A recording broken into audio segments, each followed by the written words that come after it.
Here we are. We're live. This is the Center for Entrepreneurship and Innovation. This is our startup pitch competition. We have the joy of doing this twice a year. And some of the past judge panelists who are active investors and business people, entrepreneurs, they understand both sides, pitching and investing, are back with us. We have some new judges. And so we'll be bringing up students to do 3-minute pitches, and then they'll receive 3 minutes of feedback and questions. So we'll be officially starting in just a moment, but hello, everybody.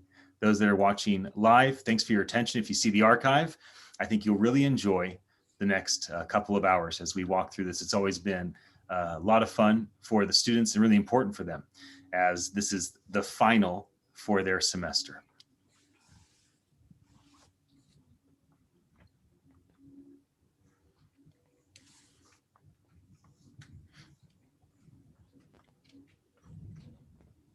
We can, Leo.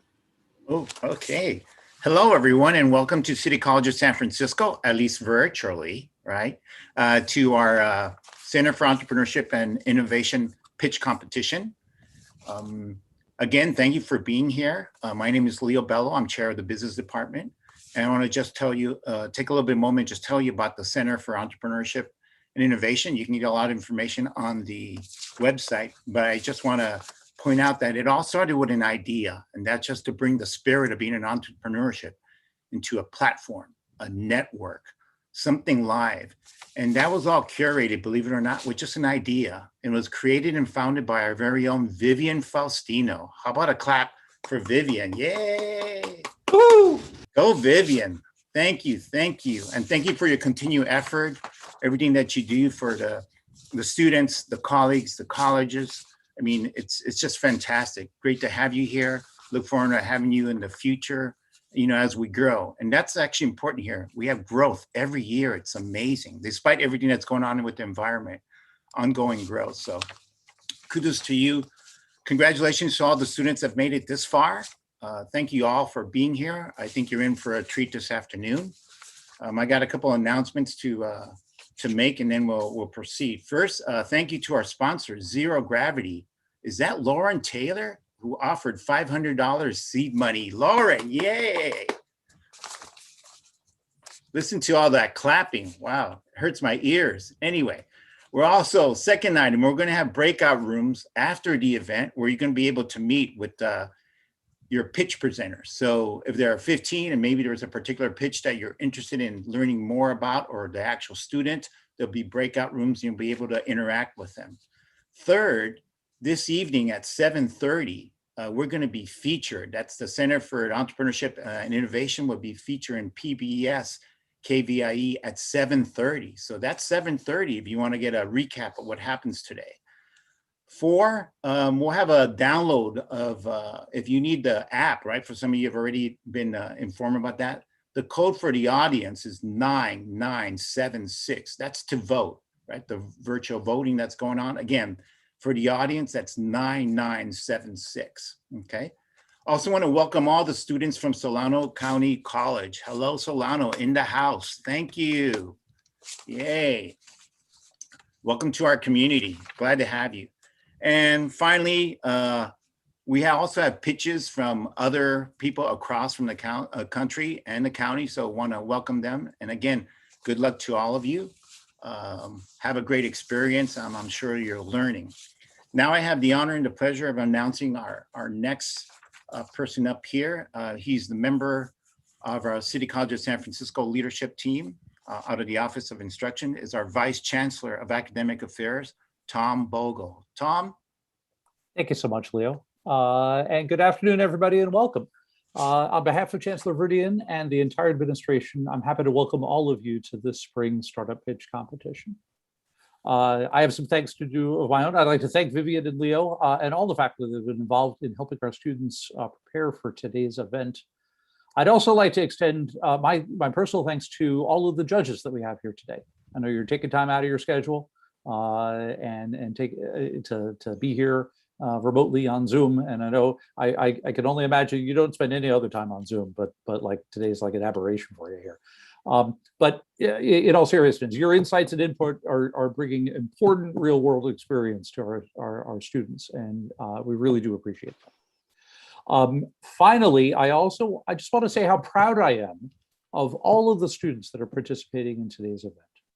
I know this whole past year has been so hard as we were working our way through COVID, and I just want to appreciate your tenacity in sticking with it and sticking with your coursework, in dealing with, what I can only imagine are technological issues and life, work, school issues.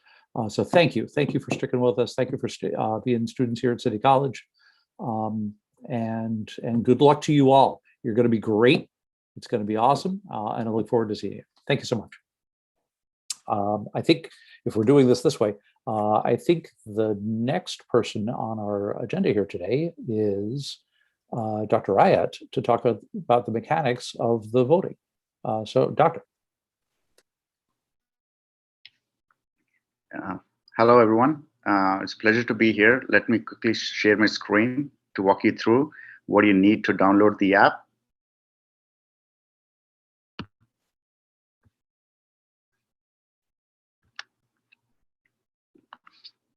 So as Leo mentioned earlier, we have a treat for you this afternoon. As the audience member, you will not just be sitting and watching passively the presenters, but you will be actively participating in the event today, playing the role of mock investors. So using the app, each one of you will receive 10,000 pre-money, which is a fictional digital currency on the pre-system. And as you watch the presentations by the startups, by the ventures, you will play the role of investors, deciding how much to invest in the most investable of these ventures ideas.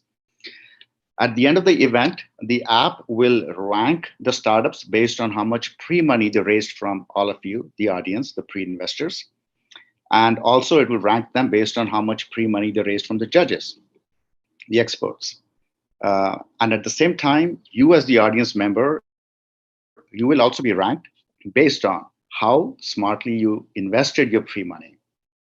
Now, and we would have a leaderboard for that too, and the top 3 investors would be recognized on the leaderboard.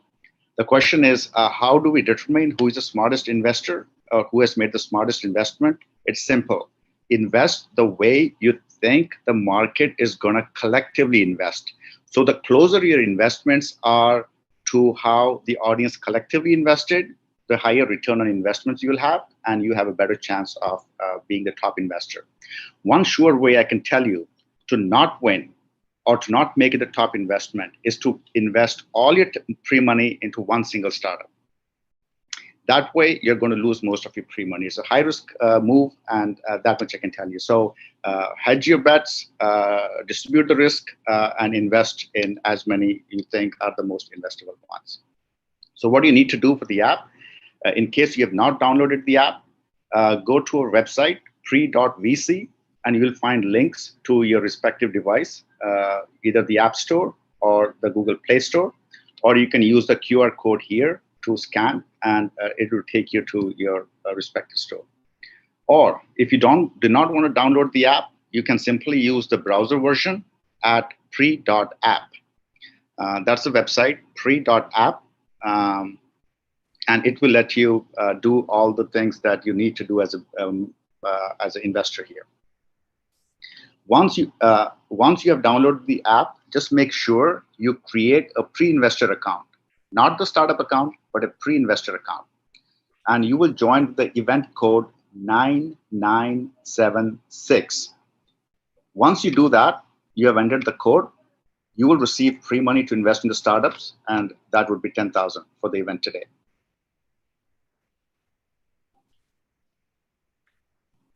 And there are 4 things that you would be doing once you have joined in the event and you're on the investment screen.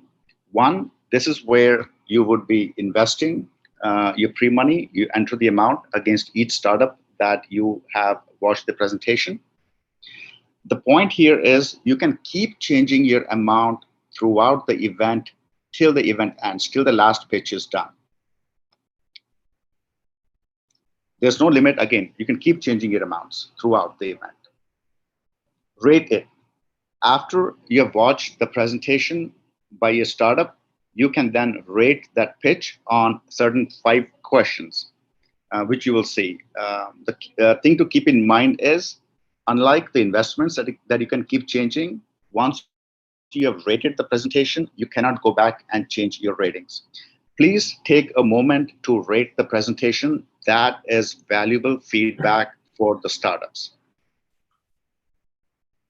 If you want to learn more about a particular venture, if that particular presenter has entered some information on their profile, you can click there to learn more about it. And you can also message and connect with that particular presenter. If you have got any comments, any suggestions, or you would just like to say hi and continue a conversation after the event, hit the button message and send them some messages. These are direct messages, private messages between you and that particular presenter. So that, in short, is what your experience will be like. And at the end, you'll have the startup leaderboard showing the top 3 startups as determined by the audience, top 3 startups as determined by the judges, and the pre-investor leaderboard shows the top 3 investors. And the ratings on the 5 questions, it will show the average ratings for the top 3 startups. This is an excellent way for you as an audience to see how you evaluated the presentations versus how the experts, the judges, evaluated the presentations. So this is also a good a learning feedback for all of us as the audience to learn from by comparing our judgments with those of the experts and the judges.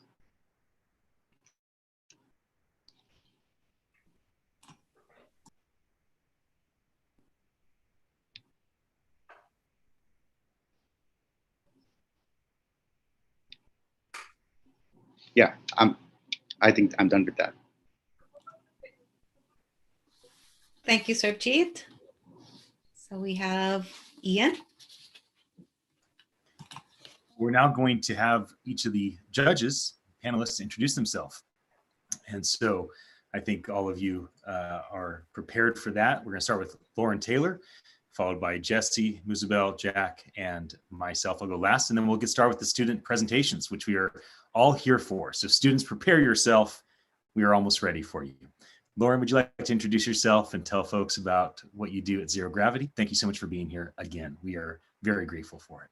Thank you. I'm always so thrilled to be here and really excited to share this special day with the students, hear more about the work that they're putting together around their businesses.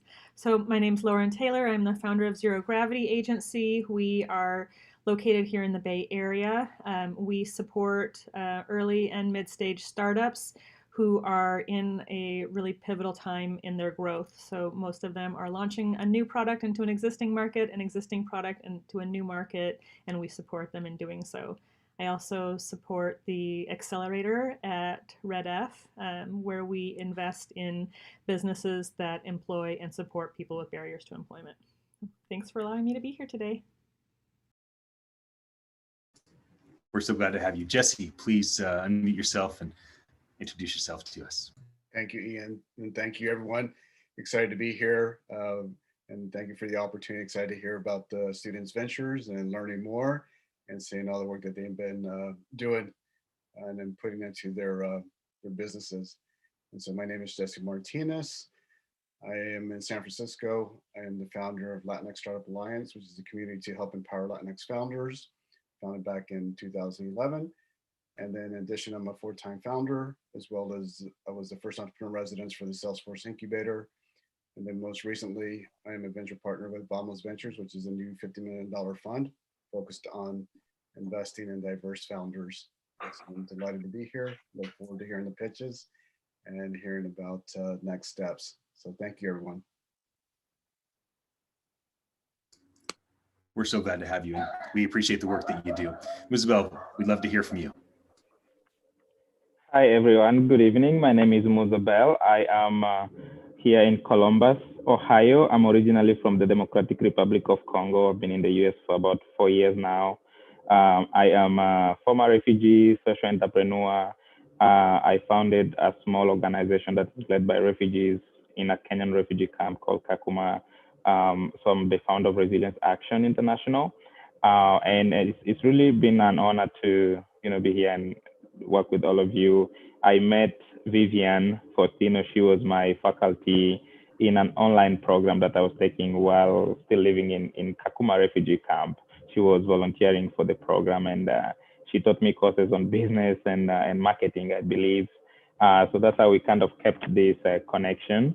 I just recently graduated from Georgetown School of Foreign Service with a Master's of Global Human Development. And yeah, I'm really happy to be here with everybody. And we're really happy to have you here. And it's very, very cool, the work that you do. I suggest that people check you out, and also the work that Jesse does. Really happy to have you. Okay, so now for Jack. Jack, thanks for being here with us again. We're so happy to have you here. Can you introduce yourself, please? Thanks, Ian. My name is Jack Sun, originally from China. Now I'm based in the Bay Area. Haven't been part of the judging competition before. I'm happy to be back and thrilled to see all the students virtually. I was very happy when Vivian invited me back. That's when you actually added value to the competition. But one of the things that, as a private investor, I'm working especially with cross-border opportunities between here and back in Asia, especially this month is Asian American Pacific Heritage Month. So it's very important for everybody, myself included, in that realm. And I think today's opportunity to hear from everybody that's presenting, just to see how we can help, not only from an advisory standpoint, but maybe just asking questions. We're all here, we're all friends at the same time. So looking forward to it. Ian, back to you. All right. I'm the fifth judge, and my name's Ian Utili. I've founded 7 companies, and so I am just a glutton for punishment. I think entrepreneurship is a death march to a life camp. It's just you don't always make it to the life camp. I have had some companies do well, so I'm grateful for that and the team that's allowed that to happen. I love supporting Vivian, Jesse, Leo, Tom, and the rest of the folks here at the college. I also want to recognize that this is a big community. It's beyond just the Center for Entrepreneurship and Innovation, which I've been grateful to be an entrepreneur residence at for the last few years. I've held entrepreneur residence roles at other organizations like the Innovation Hub inside Twitter and a couple nonprofit organizations. So I understand what it is to have an idea, build a team, and try to get people to give you money for your product or service, try to get it out there. And I understand the process. And all of you students and guests are here to jump into this with us. So there's 3 types of folks that are going to be presenting today. There are guests, and these are entrepreneurs. These are folks like myself. They want to pitch their idea to an audience, and we have an audience here. And the audience, thank you for your attention, and thanks for interacting with the pre-app. We also have students from 2 different colleges, the Center for Entrepreneurship and Innovation at the City College of San Francisco, and also Solano Community College. And so it'll be great to have an eclectic and diverse group of people to present today. I'm ready for the presentations. I hope you are as well. The first person presenting is Angel Gomez. So Angel, if you could be prepared to jump in and get started with us. Angel is one of our guest presenters. The startup name is The Only Group. And Angel, you have 3 minutes to present. We are very serious about keeping time out of respect for all 20 of the presenters. Make sure that we stay on track. After 3 minutes, I'll ask you a couple of questions and then hand it off to a couple of the judges to ask some questions as well. We're ready for you if you're ready to get started. I'm ready. Hi, everyone. Thank you for this amazing opportunity. My name is Angel Gomez. I am the founder of The Only Group, a specialized marketplace in the construction industry. I think, do I have control of the screen? How can I change the? I can move the slides for you. Oh, I see. Okay. Sorry. Okay, so finding the right drywall contractor for your project is difficult and time-consuming. Our solution is a platform where customers can request a free estimate in 3 easy steps. Who are the customers? Homeowners, general contractors, and developers. On the other side, we have a platform where drywall contractors can connect with those customers and also with other drywall guys to get the jobs done. Introducing onlydrywall.com, a specialized marketplace in the drywall industry. Our mission is to help customers and drywall contractors to connect fast in a very efficient way. The market size, the drywall industry only in the United States is a $51 billion industry. The number of drywall companies estimated is 116,000 companies, generating 342,000 jobs just in the United States.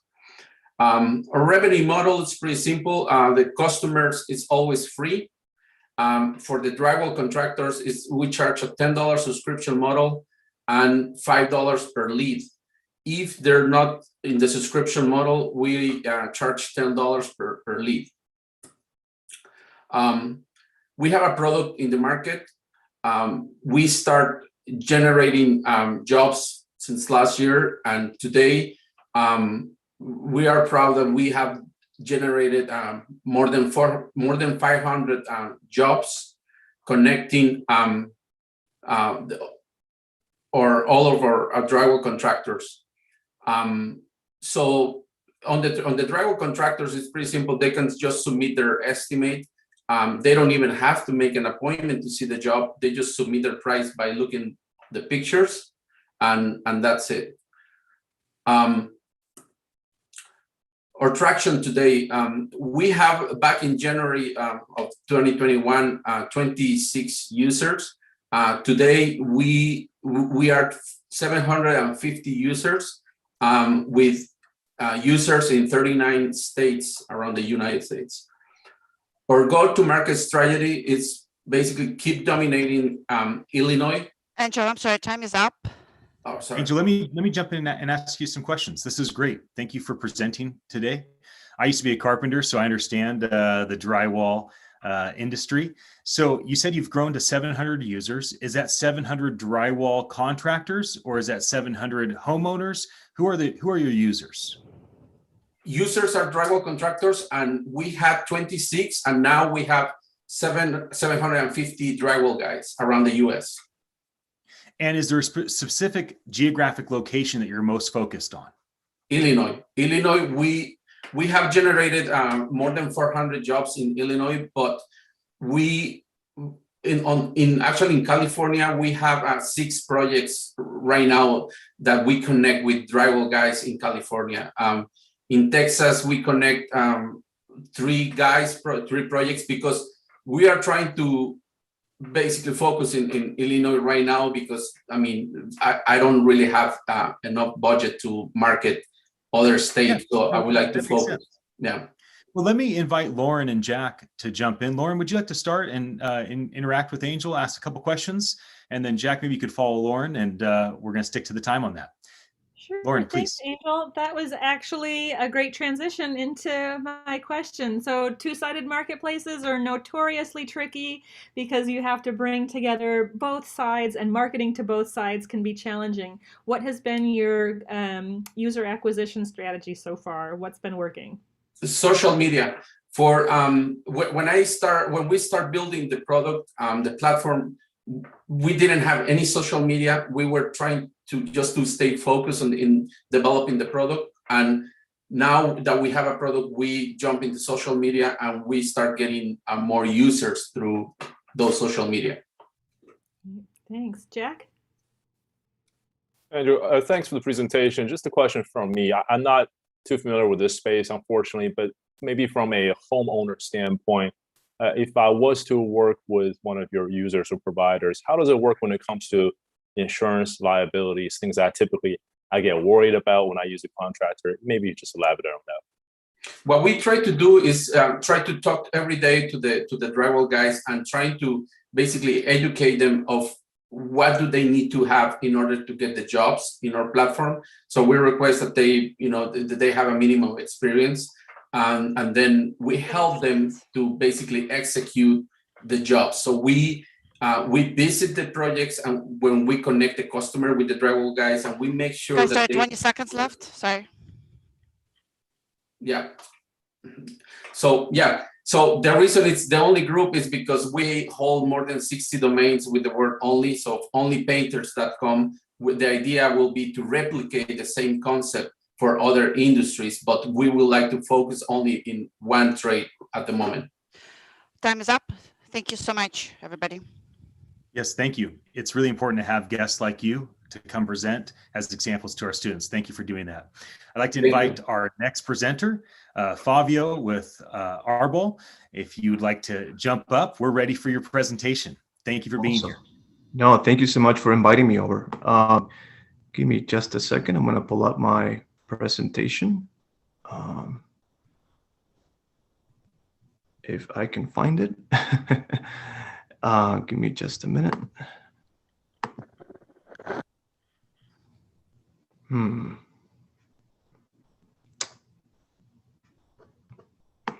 Okay, I think this is.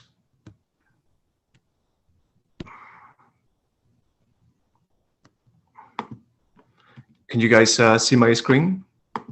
Yes. Yep. Yes, we can. Okay.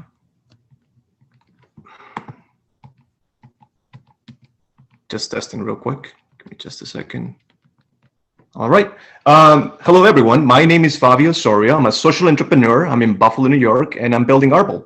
Arbol is a crowdfunding platform that enables ordinary people to reward striving low-income college students with the financial and community support they need. As a Peruvian immigrant whose family used to earn only a few $100s a week, I know firsthand the struggles of being a low-income college student. Financially, it was never enough for me. It failed to cover expenses like food, rent, transportation, and books. And like many others, I too lacked trusted advisors that were crucial to help me navigate through college. As a result of this, only 16% of low-income college students graduate.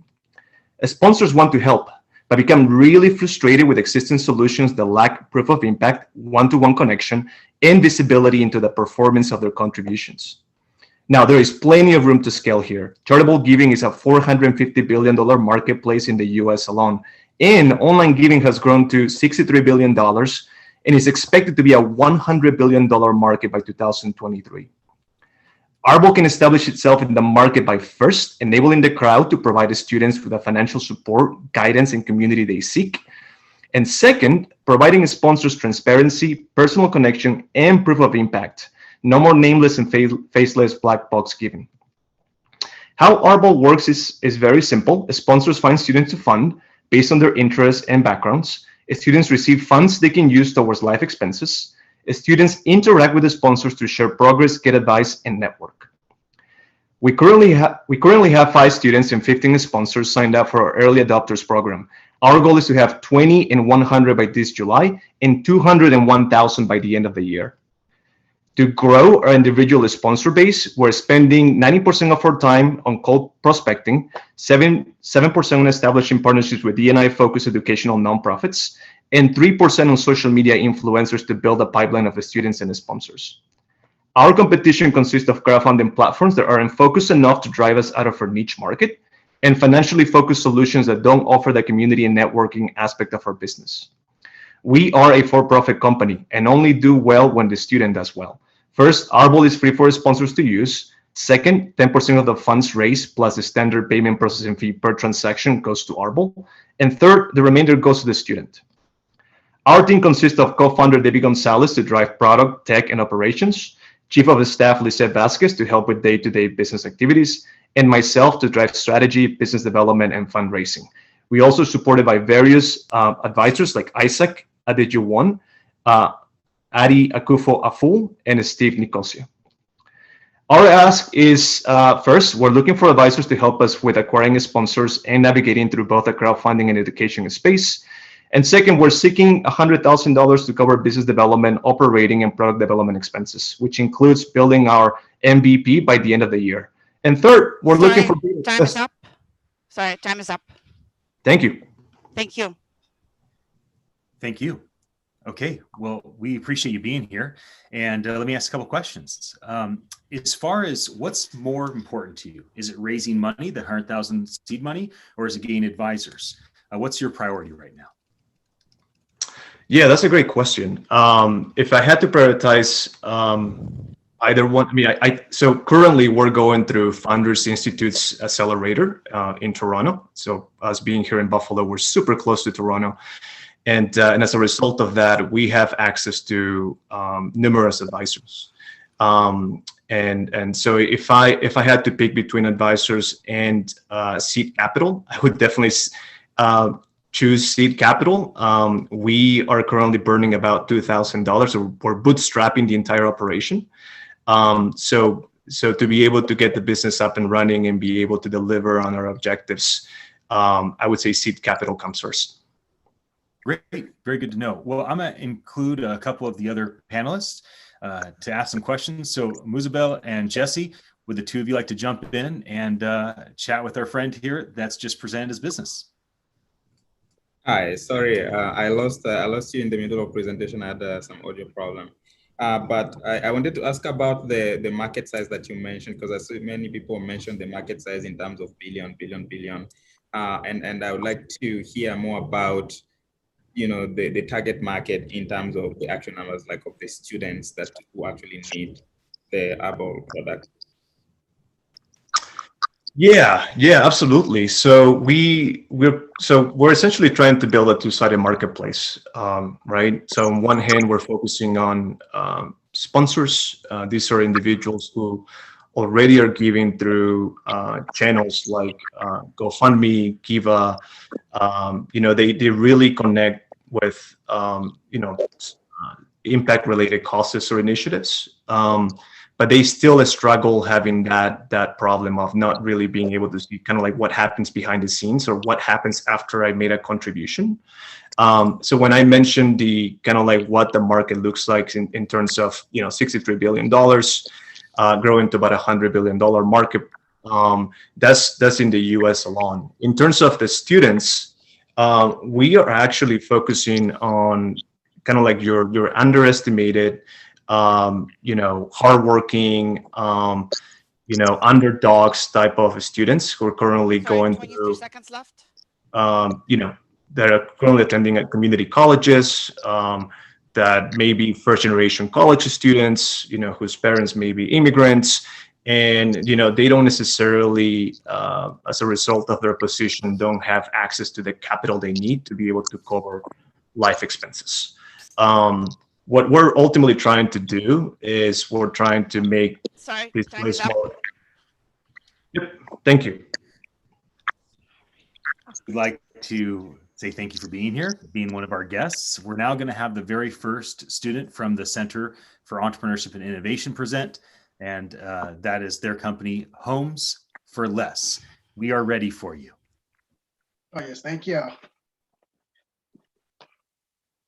Oh, sorry, sir. Okay, so what if we don't see any more homeless people in our cities? Hi, I'm Devontae Bench, the CEO and founder of Homes for Less. Better homes, better life. Next slide, please. Okay, so we all know the problem, not just in the Bay Area, but all of California, of our homeless rates. We have over 35,000 people in our streets without a home. And 65% of them say the problem is because of the high rates that they can't afford. So just looking at Alameda County, the average salary is around $43,000 a year, and the average single family home, 3-bedroom, 2-bath, is around $2,900 a month.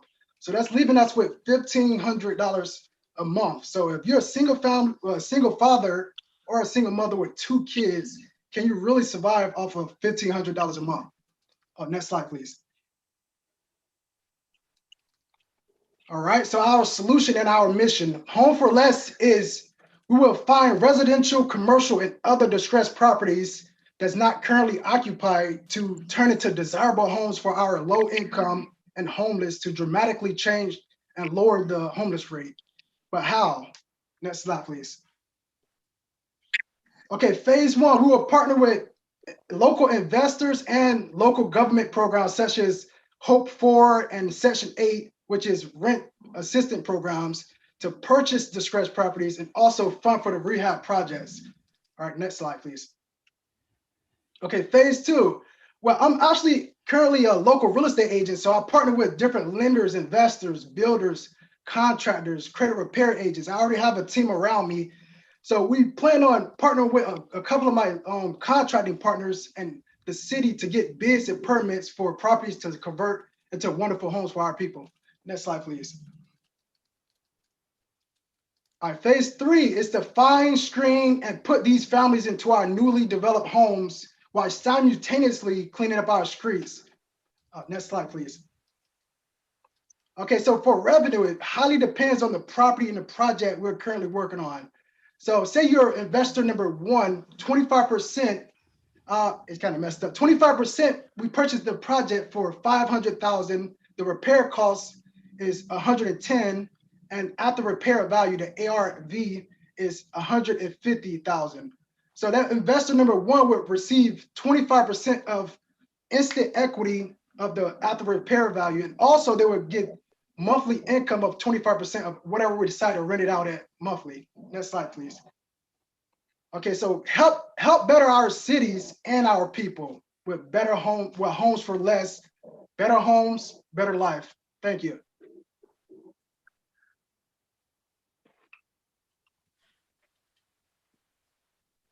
That was a really, really powerful opening and closing. And so I also recognize that your slides were tweaked. Most likely that was a technical issue. Yeah. It was a technical issue. So we understand that.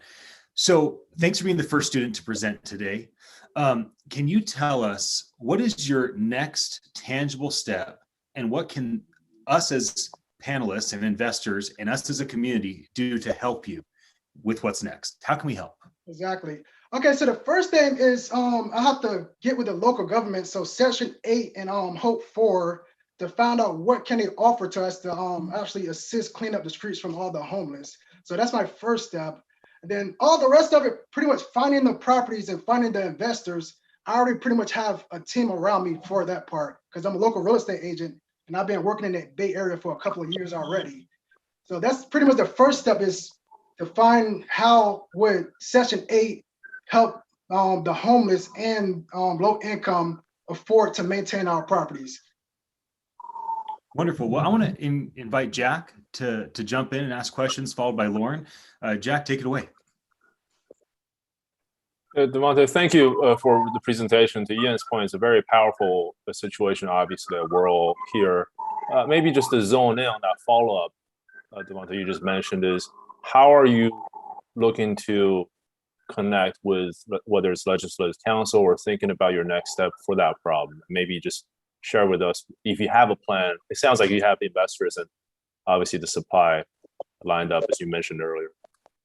You said, how would I connect with the council to help with the low income and homeless? Yeah, what are you asking them specifically? Well, it's not about the initial investment with purchasing the property, because that's what my investors and myself plan on doing, purchasing them, making them to livable homes.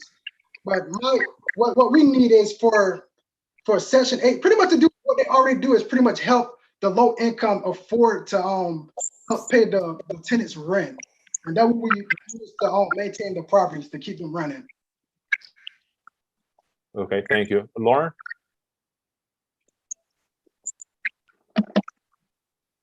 Thanks, Devontae. What do you think is going to be the biggest challenge to launch? My biggest challenge, I believe, is because I'm pretty sure there was other companies trying to also lower the homeless rate. So I think the biggest challenge would be who would pay for the housing for the homeless if they don't have any jobs or anything. So I know the investors would pay to purchase, but we don't have anyone to pay for the living expenses for the homeless. And that's what we're working on. Thank you. Oh, yes. Thank you so much for being the first student to present. I want to encourage everyone that presents, go in the chat window, put your contact info if anyone wants to get a hold of you, right? I asked, how can we help? There might be people in the audience that want to help you, let people know how to reach you. And also, for those that are live with us on Zoom, interact with people, encourage the presenters in that chat window. Okay, we're ready for our next student to present. This is going to be Game OVA. And so Jason, are you as ready to present as we are to listen to you? Why don't you take it away? Thank you. Can everyone see my screen? Yes, we can. And we can also hear you just fine. Great. Thank you. Good afternoon, everyone. Today, I want to talk to you about sports, specifically how I help teams win at their sport. I used to believe that teams won by scoring more points than the other, and this is true, but my perspective on this changed when I heard a great quote by Sun Tzu in his book, The Art of War, which goes, "Every battle is won before it's ever fought." And this couldn't be any more true than what my business offers. My name is Jason Brown. My company, Game Observational Video Analysis, Game OVA for short, helps teams win their battles before they're fought. We offer a variety of video analysis services for teams to prepare, evaluate, and elevate their performance with the end objective to help get teams to win games. A majority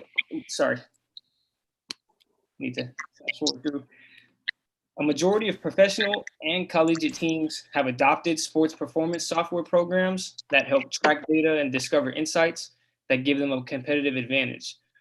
However, they are useful, but at the amateur level, it requires a substantial amount of skill and understanding to operate these programs, not to mention they're pretty expensive and time consuming. With the technical skills and analytical skills of myself and my team, we offer a solution for teams through the integration of video and analytics as we see it. Instead of assigning coaches to do these jobs for themselves, we take the lead on producing video breakdowns, analytic reports, and scouting insights for our client teams. We make film easy to watch and, more importantly, to comprehend for players. We target specifically amateur level sports administration, such as athletic directors, head coaches, and team parents who are looking to improve their performance of their team and ultimately win more games. Amateur sports is a massive industry. Right now, high school sports alone produces about $5 billion per year in revenue, with upwards of 26,000 high school teams alone. And I believe we can infiltrate this market. Now, why would a team want to hire us? Well, it's pretty simple. Teams don't hire us to analyze their games. They hire us to buy back their time and live stress-free during their season, knowing all their video needs are being taken care of in one place by highly skilled analysts. The way it works is a team will contract us for a season to analyze all their video and produce a high-level analysis at the end of each game and prepare for their upcoming match. For smaller projects, we simply invoice our clients for an immediate pay. All right. Game Mode is just getting started, and I have big plans on helping teams analyze their video and win their games before they're even started. Thank you. That was wonderful. So right now, it sounds to me like this is a service with some technology that enables the services. Is that correct? Is this something that you're going to take one project on at a time and it's a service-based model, not just a technology product-based model? Is that correct? Yes, it's a service-based model. So we have skills using the technology. So we use the technology and apply it to help these teams. Great. Yes. And as far as geographic location, are you going to stick to just one geographic and help these amateur teams in just the Bay Area, or what's the location that you're going to focus on? Yeah, so we started here in the Bay Area, just being in my backyard, and I have a big background in basketball. So really we're going after the amateur teams at the high school level in basketball, but already we've branched out and we're reaching lacrosse teams right now. And we've even reached some football teams all in the Bay Area. Wonderful. Well, I imagine the other judges will have some questions for you. Jesse, maybe we could start by having you jump in, followed by Musabel. And thanks again for being here. Make sure you put your contact info in the chat window, and all the students, please encourage Jason. He did a great job. Absolutely. Great job, Jason. Thank you for presenting. I've seen, a number of startups in this space. And I guess my question to you is, what kind of traction do you currently have, and what are you seeing as far as feedback from your customers? Yeah, so in terms of traction, even since the start of the year, I had plans on just trying to pilot the service with teams, but already we've worked with one football team, 3 lacrosse teams, and 1 basketball team so far in our clientele. I'm sorry, can you ask your second question? Oh, what's been the feedback thus far? Feedback. Our feedback is definitely just improving our services in terms of our turnaround time. So that's a key factor for a lot of teams is the turnaround time that they're able to get these reports back to them.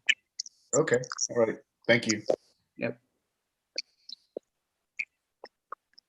And I don't have a question. My question has been already answered. Is the same that Ian asked. Because I wasn't sure whether it's like a service or a tech product that you wanted, but I think the question has already been answered. So thank you very much for explaining. Yeah. So I'll ask you this question: What can we do as a community to support you? What are you looking for? Are you looking for investment? You're looking for clients? You're looking for advisors? Very specific focus. What's the one thing that matters most? Yeah, so definitely we need some funding for our equipment and staffing and business development. I'd really like to, right now we're developing our website, but I'd like to take it to the next level, being a technology company, and also to really start training and hiring folks to start analyzing these sports. And also, feedback is always encouraged. It's whatever feedback in my young journey so far. Thank you for presenting, and encourage you to post your contact info again on the chat window. I'm not going to keep saying it over and over. I just want to reinforce this early on.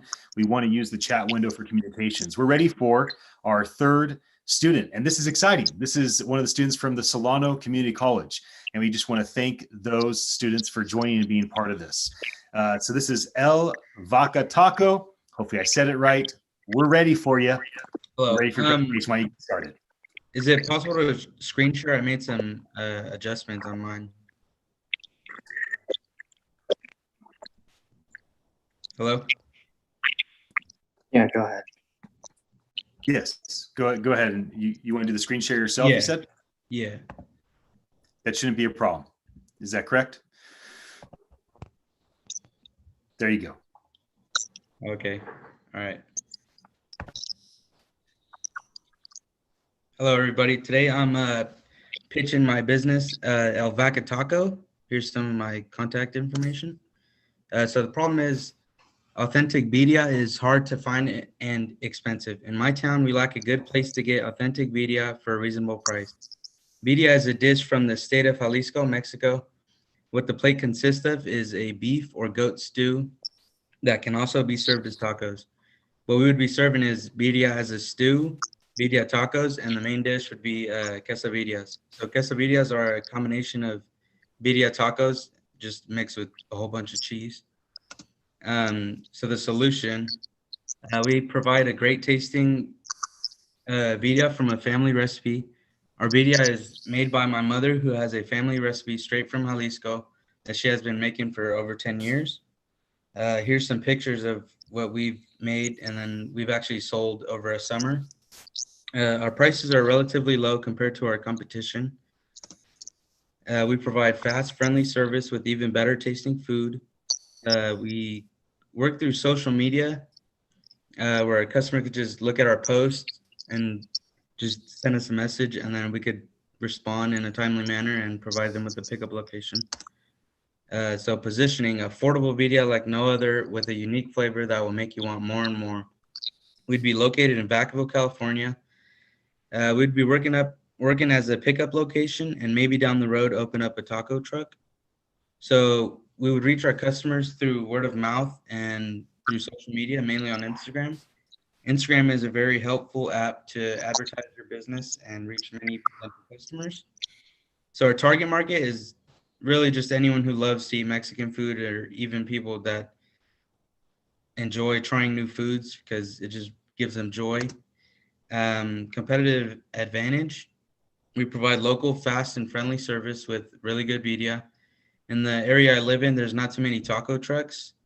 The closest that I know of, I think, is Fairfield, and after that would be Vallejo. So there's not really in my area that many. So the team would consist of the head cook would be my mother, who makes the food and prepares the sides. Additional cook will help the food preparation. Last but most important would be the team member receiving the orders and giving them pickup times. So here's some financial projections of one full year that we haven't done, but what would be the first year. So here's some of the milestones, but we are asking for investors so that we could obtain necessary permits and eventually get a food truck so everyone could enjoy our authentic media. That's all I got. Any questions? Thanks, Diego. One thing that's really unique about your presentation is that it's not meant to be some sort of massive global dominating business. It's food. It's something that we all relate to also, right? All of us are hungry every single day. So talk with us a little bit about what's the first step that you're hoping to take? Like what's step number one for success? So we've sold already. Like last summer we started selling, but we were asked to stop because we didn't have all the permits and required things. But the permit, I had it on one of my slides, but it's called the Micro Enterprise Home Kitchen, where that permit allows you to sell from your house. They just have to inspect it and make sure it passes certifications and stuff. But after that, you could sell from your house. So that would probably be the first thing to do. And from there, we would just, we'll probably have enough to get a taco truck, and that would just allow us to expand. Wonderful. Well, I'd like to invite Lauren and then Jack to jump in and ask questions as well.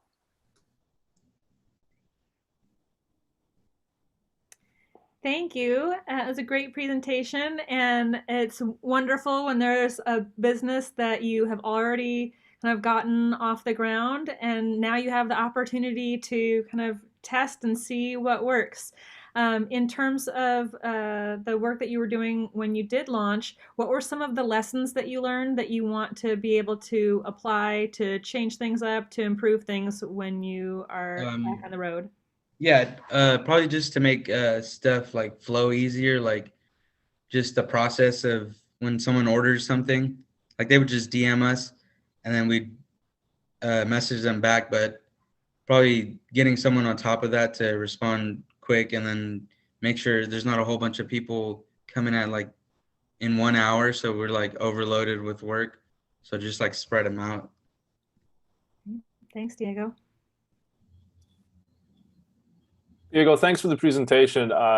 If this was in person, I would imagine you brought samples because those pictures look absolutely delicious. My question, going back to your first slide comment about getting the quality, authentic materials, help us understand what that challenge looks like, because I'm just not too familiar with this space, and it seems like that was your main pain point. So media is like it's mainly made on holidays, but recently there's been like, it's kind of like a trend, but it's going to be here for a while. And my mom's been making it for a long time, and she's from that state of Mexico. So it's not really what you buy, it's how you make it that makes the flavor so authentic. And then people notice, like, if you go someplace and it's like not really flavorful, and then you try ours, it'll be like, you could tell. I'm sorry, time is up. I apologize. Okay, thank you. Thank you. Thank you. Thank you, guys. Well, Diego, I'd like to try your food. Sounds like your mom is a legendary cook. So congratulations. Yeah, after this, on being able to eat hopefully her food after your whole this summer, just follow us on Instagram. Very good. We're ready for our next presenter. This is another one of the students from CCSF at the Center for Entrepreneurship and Innovation. And so Ariana, Bay Area Youth Program, we are ready for you.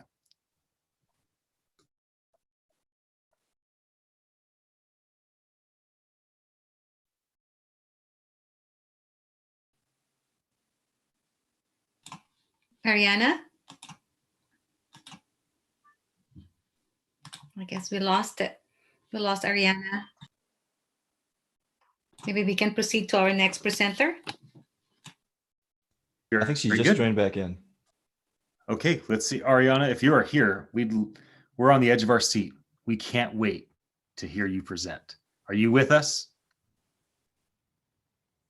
I don't know if Ariana is with us, but for those of us who are rating on the app, is Ariana registered on the app? I'm not sure I'm seeing her company listed. I can't find it either. It looks like she might be having mic issues because she's unmuted, but there's no sound coming through. Yeah. So Ariana, we're going to come back to you. Why don't you maybe get off, restart your computer, come back on and see if that fixes the issue. And we'll come right back once you're ready. So we're now going to go to another CCSF student, Amanda with Faced with Slime. Amanda, we're ready for you. Thank you for presenting today. Hi, everyone. My business idea is called Faced with Slime, and it's loading. I'm the founder and CEO of Faced with Slime. Why be faced with stress when you can be faced with slime? Because of the pandemic, the rates of mental illnesses have gone up to 53% due to financial hardships and other personal problems people may be facing at home. Our solution is to help those who are experiencing stress, anxiety, depression, post-traumatic stress disorder, and anyone who just wants to relax. I plan to use social media platforms, including Instagram, to gain attraction from possible customers. I also plan to offer a loyalty program for customers who want to join. Within the loyalty program, I'm sorry to interrupt, but your screen is not showing.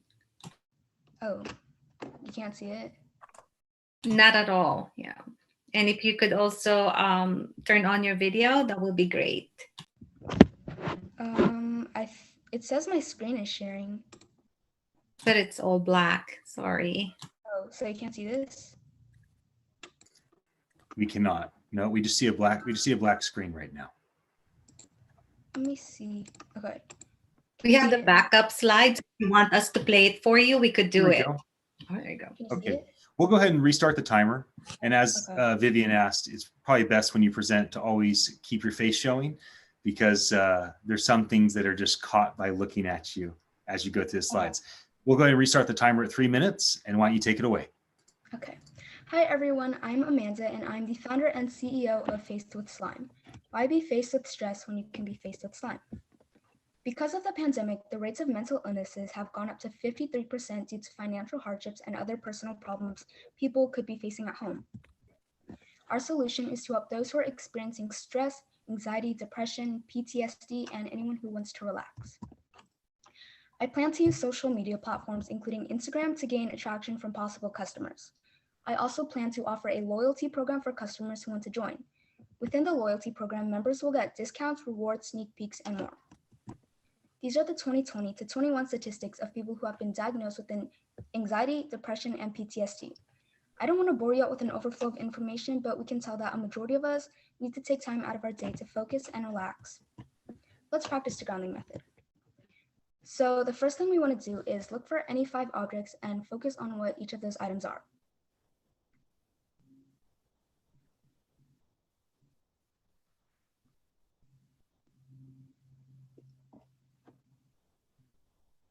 Okay, I'm sorry if I'm rushing you, but okay, now we're gonna look and touch 4 items and notice what each of those textures are.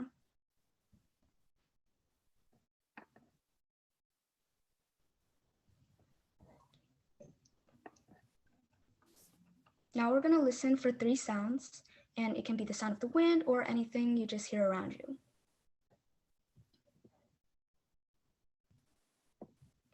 Now we're going to smell 2 items and just notice what the scent of those 2 things are.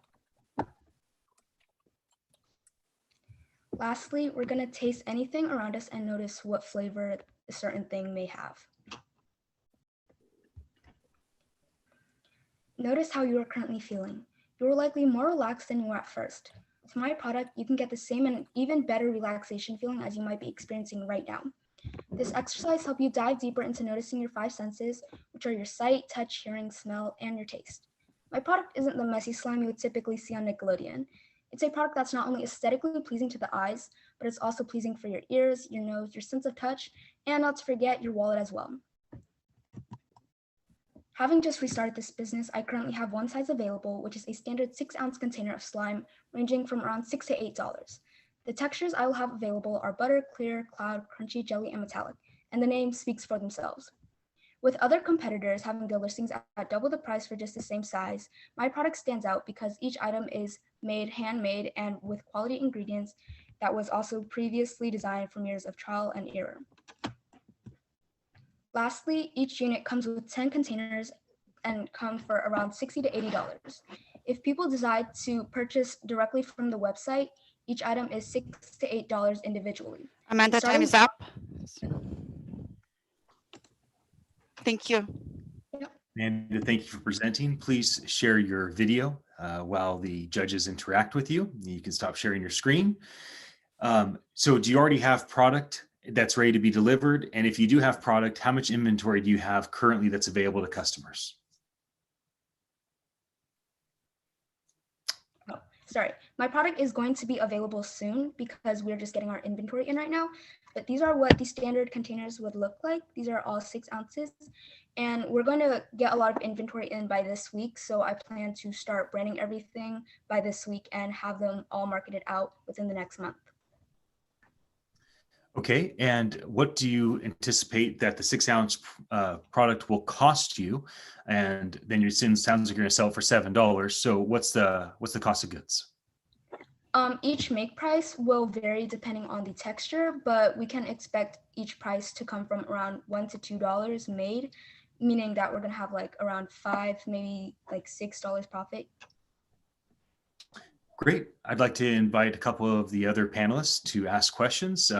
Muzabel, followed by Jesse. Would you like to jump in and interact with Amanda?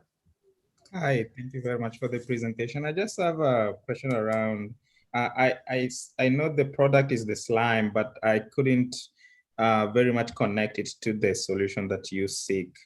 And even back to the problem. So how are you planning to use the slime as a solution to the mental health problem? That's something I missed in the presentation.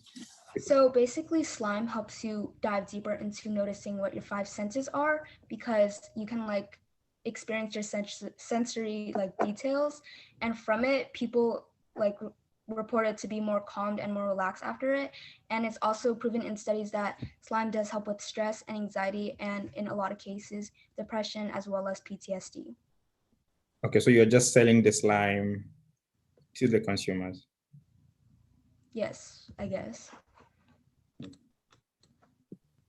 Yeah, thanks, Amanda. I guess I have a couple questions. One, from a presentation perspective, is just being able to cite the research that backs your statements, right? So being able to have those quotes and those references. And then the second piece is really around who's your target market, right? And so who's that first customer segment that you're pursuing? So we got our research from a lot of like online reliable sources, including like doctoral sources. And our target market is a lot of kids and adolescents as well as adults, because we know that mostly everyone does struggle with stress. And with my product, you can really like find a relaxation feeling from it and just help yourself calm down. Yeah, it's such an important need, especially given the pandemic that we're going through and coming out of. And so very, very relevant. And I think it'll be interesting to run, a few different tests to see, who's gravitating to your product. And therefore you can double down, right? Oh, is it the parents, right? Is it other? And so therefore you know how to spend your marketing dollars. Thank you so much, guys. Time is up. Sorry. Thank you so much, Amanda. We appreciate you presenting. And I hope you get some encouraging and helpful feedback in that chat window right here in Zoom. As a reset, for those of us that have joined us, we've been going now for an hour. There's 5 investor panelists. This is a culmination of some guest presenters. We have the City College San Francisco, their Center for Entrepreneurship and Innovation. They've invited students from Solano Community College. So this is a collective gathering. There's 20 folks presenting. We are now on presentation number 6. And so we'd like to invite you to come up. This company is Bogle. I'm not sure if I'm going to say that company name right. So Sheldon, if you could tell us the name of your company and get ready to present, we are ready for you. Take it away.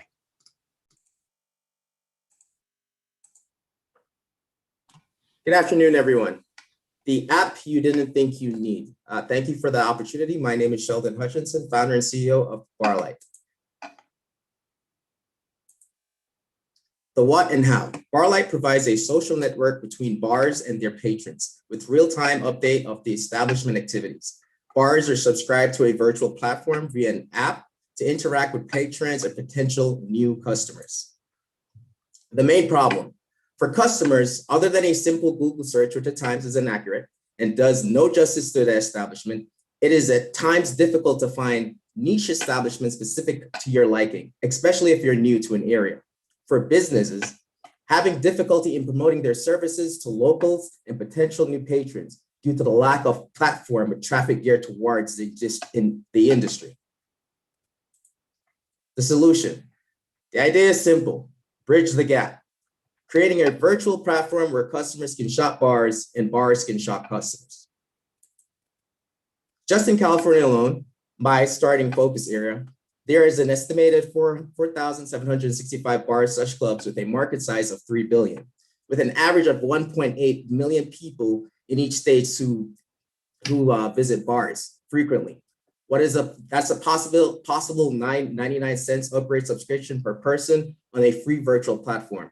The main source of revenue is the establishment, a monthly service of $9.99 subscription with an additional cost of upgrade within the application.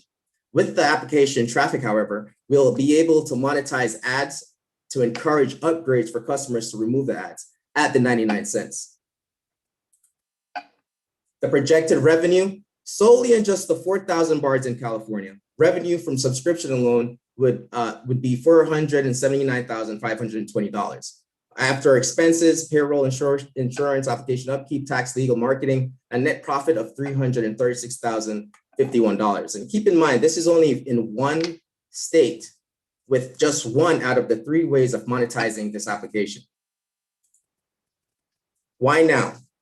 During the pandemic, doing my research, the Bay Area and restaurants alike cited issues reaching out to patrons and potential customers. Even when they were partially open, it was seemingly difficult to get the message out, and the potential profits for businesses were lost. This, for myself, reinforced the need for such a virtual platform geared specifically towards the industry. However great of an idea, it is difficult obtaining funding, and currently using my own capital, and the reason why I'm here. This is the app you thought you didn't need. Thank you for your time.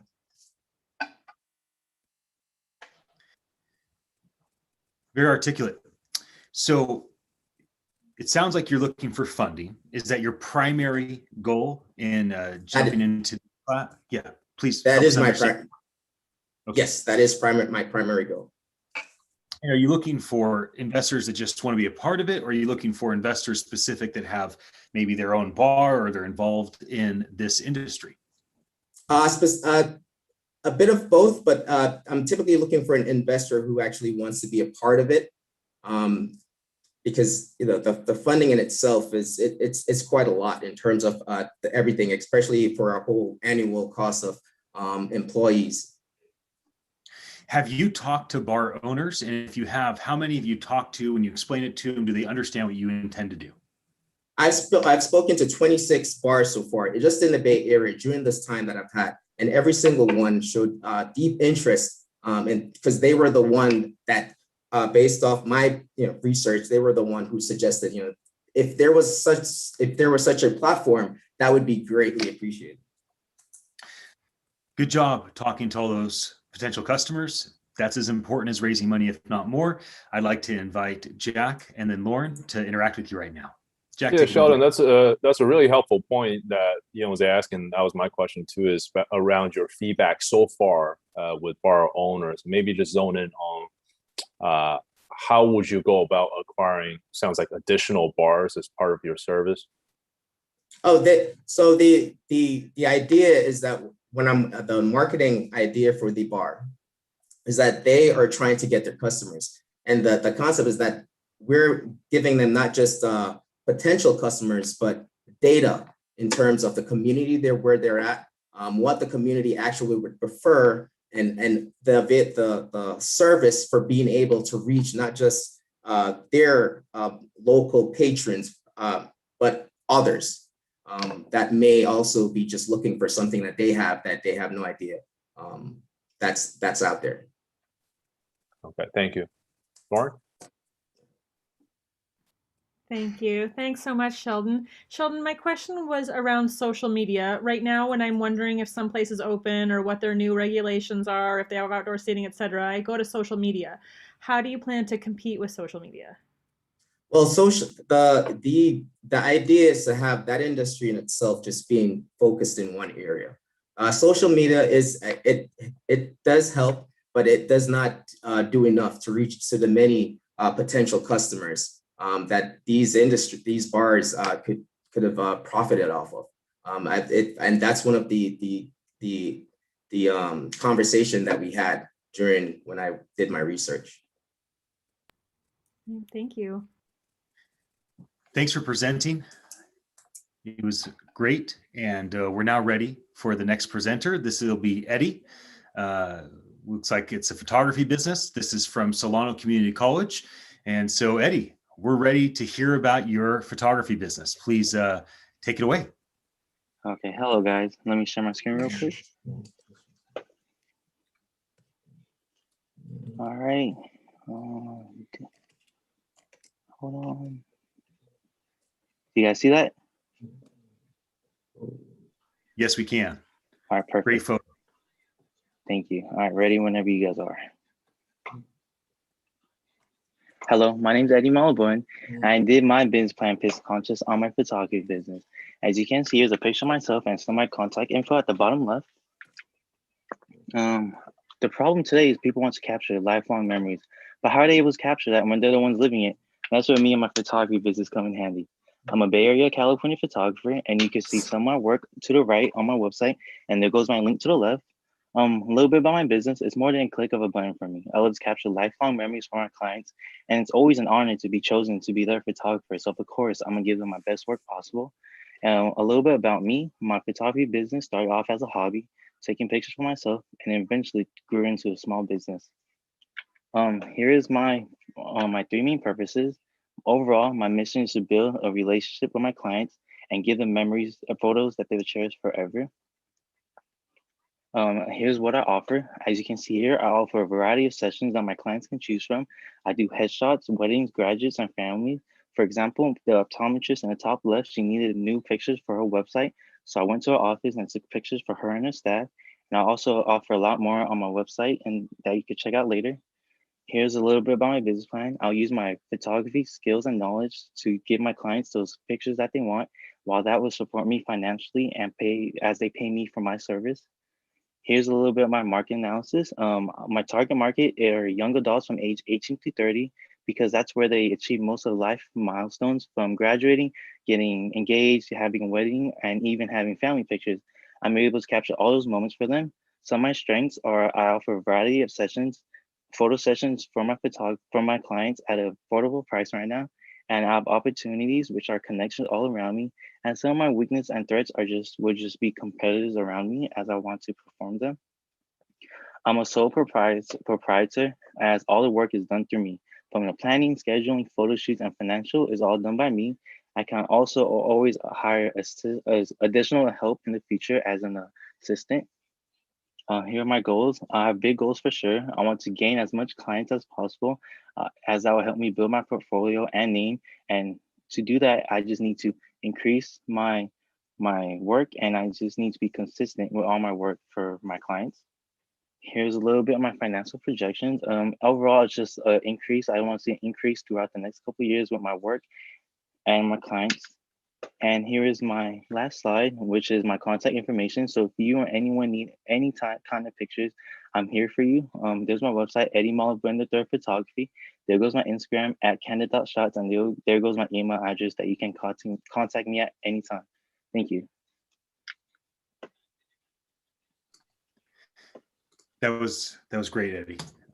One nice thing about your business is that you're open. You're open for business. You're already a businessman. Making congratulations on the success you've had so far. If you could have any type of client, what would be the thing that you want to do photography? What industry, what type of thing is your wheelhouse? What's your lane? What do you want to, what would you choose over all other things?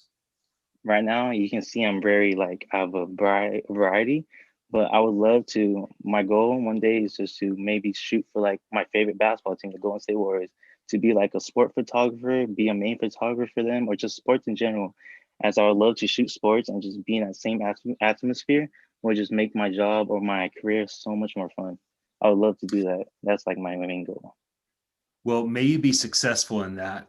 All of those teams, all the people that you want to shoot for, they need your services. It's just a matter of them knowing about you.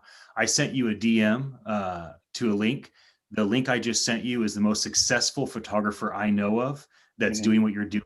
You can reverse engineer what Chris is doing. It'll save you a decade of time that he spent doing it. I'm glad that I sent this to you.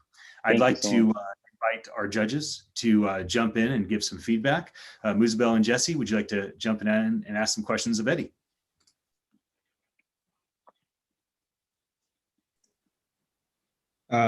I don't have any question really other than noting here. So the way you presented it, it seems to me like it's a freelancing kind of personal business rather than like a fully fledged enterprise. So are you seeking any help here to kind of transition from freelancing to, a full business, or you just want to maintain that?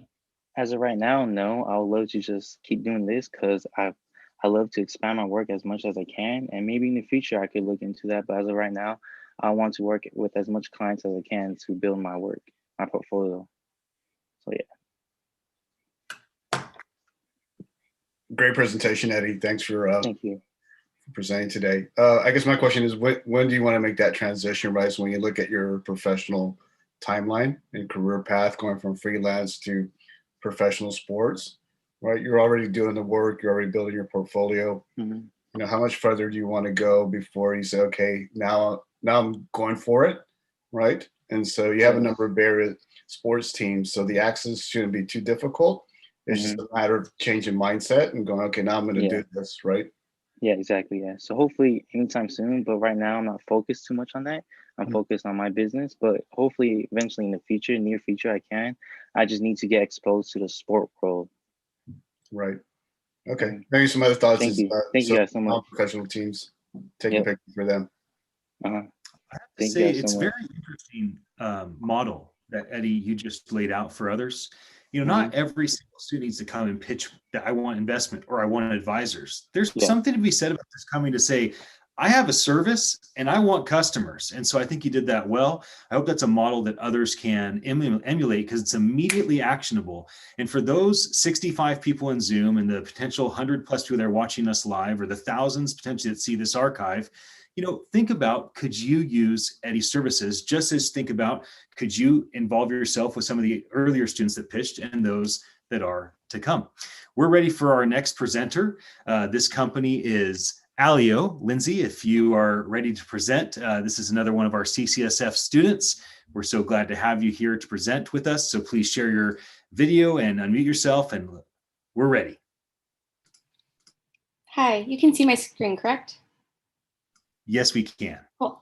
Hi, I'm Lindsey. I'm the founder of Alio.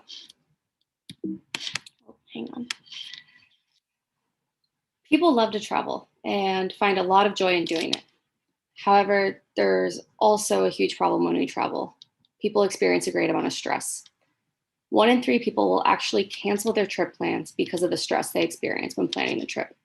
2 out of 3 people will feel overwhelmed when making travel decisions. What makes travel planning stressful? It requires a lot of research, from deciding where to go in this infinitely large world to figuring out how to fit in with the culture while you're there. All of this takes a lot of time. In 2015, it's estimated that Americans spent 8.7 billion hours travel planning. Alio is an all-in-one travel app. It plans everything for you. Alio will create a custom trip based on a traveler's unique interest and personality. Alio will find the best deals on the best flights and accommodations. Each customer will receive a custom travel guide, providing them with everything they need to know to thrive in their destination. How does it work? The customer will first provide their travel logistics, and then each traveler will take an in-depth personality quiz, and then Alio will curate a custom travel plan. Before the trip, Alio will help you determine your destination, find the best flights, accommodations, and make a travel preparation to-do list. On the trip, you'll have an app plus a printed guide that will tell you the history, the language, the culture, give you the restaurants, flexible daily itineraries, and a route map. Alio's market is 18 to 45-year-old Americans who are college educated with 9 to 5 jobs and disposable income. In 2019, Americans spent $580.7 billion traveling. And by 2025, half of the world will have enough money to travel. Alio's revenue is generated by a flat service fee in conjunction with commissions for all the bookings, as well as retail for travel products. Approximately, that's about $275 of revenue per order. And then the cost per order on my end is $40 of labor and about $10 of overhead, making profit per order $225. There's a lot of competitors in the travel marketplace, but no one does it all. Everyone does part of what I do, but no one does it all. The team is me and basically the whole army on Upwork. When the customers fill out the questionnaires, my system automatically populates those responses into instructions for Upwork, which auto-populates a travel guide. I'd love your feedback, and I created a little survey and I'll put a link in the chat if you don't mind filling it out. I would like to get some more information on how to make this better. Thank you. Great idea to have a survey link. Melanie Tam, who won this pitch event last time, she did that really well, was getting feedback from people. I like that you added Upwork because that takes all the weight off your shoulders as a sole practitioner and allows you to basically have unlimited ability to scale. Can you talk with us a bit about your experience with Upwork freelancers up to this point? I love it. I'm really good at delegating, so I do architecture and project management. And so I am really good at clearly giving instructions. I notice a lot of other people struggle with it, but I'm very clear. And so the way that Alio works is I've created instructions for every part of it, really detailed. So it's not like I need to repeat my instructions each time. It's all already generated. Great. So one thing to be aware of is that I know a lot about Upwork because one of my friends was one of the founding employees, did a lot of their patents. And so something that you can do that's an advantage you may not have considered is you can hire project managers in Upwork to manage the teams. So you don't have to just be a great administrator. You can eventually administrate other project managers or that oversee teams. So you really can scale with Upwork in a unique way. I'd love to hand it off to Jack and Lauren to jump in and ask some questions as well. Great, Lindsey, thank you for the presentation. I just want to zone in on what you said earlier about the competition. Help us understand, how are you different? Is it the personality assessment, the trait that you talked about, or what does that look like? So to the best of my knowledge, there isn't one service that will help you with every step of the way. Like there's itinerary builders, there's travel agents, but when you go to I'm geared towards foreign countries, you really should have a background on the history and the culture and the language. And all of those are separate services. So Alio brings it all together. So when you take the personality questionnaire, it'll determine what you're actually interested in. I'm not just going to give you a bunch of information you don't care about. But if you're really interested in music, then, we'll give you a guide on the music of the area. Got it. Thank you.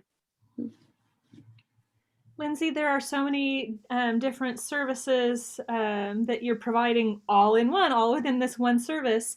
If you had to narrow it down to just like, this is the most valuable part of the service that we offer, if we took this out, we wouldn't be able to do business. What would you say is the part of your business that brings customers the most value?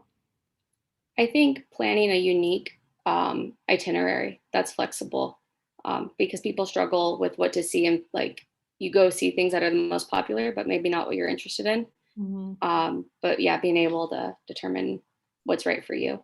Okay, great. Thank you so much. Thank you all. Thank you. Wonderful. Again, I want to encourage everyone to communicate in the chat window.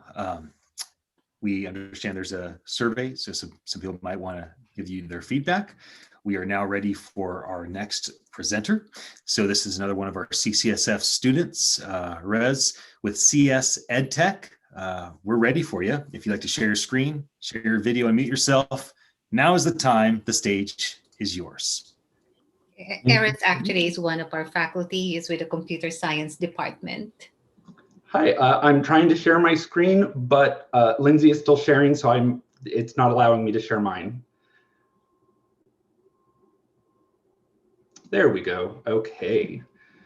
Here we are sharing my presentation. And there we are. Hello, my name is Erez Powell, and welcome to CS EdTech. Today we're going to be talking about computer science education. The particular product that we offer at CS EdTech is an automated code analysis and grading engine. It's an auto grader, something that is offered elsewhere, but not like ours. In particular, what we offer is a guided learning experience for students that alleviates a lot of the grading work on instructors and allows them to spend more time directly with students. Why is this important? We have a lot of challenges in computer science education. In particular, a lot of our students, 2/3 of students in community colleges, for example, work, half of those full-time, half of those part-time. Instructors are often not available when students are doing their homework, which is quite frequently in the middle of the night. Manual assessment often takes too long. In many cases, manual assessment means that students don't get feedback on the homework they just turned in for a whole week. That can be really detrimental to the learning experience, where students really need to be in that space to understand something as abstract as computer science. Additionally, by spending so much time in grading, instructors are not spending that time one-on-one with students. This lack of personal interaction especially affects those students from underprivileged backgrounds. So what we offer is a particular experience. We want to guide our students with informative verbal feedback. That feedback is consistent and objective. And in particular, we allow our instructors to use their own materials, set their own priorities, and by alleviating their grading work, we encourage them to have more personal interaction with our students. In particular, we are currently focused on Python. Python is the #1 language in the country, is graded by IEEE in their Spectrum report. It's been #1 for 4 years in a row. It's also #1 in trending jobs and also in the fields of web software, enterprise software, and embedded systems. We've seen that EdTech spending has gone up in the last few years, and with COVID, it is skyrocketing. Right now, in particular, you can see India, China, and other markets are really expanding their EdTech development. Here's a map of K-12 computer science education. In particular, the green countries are those where computer science is mandatory at some point in K-12.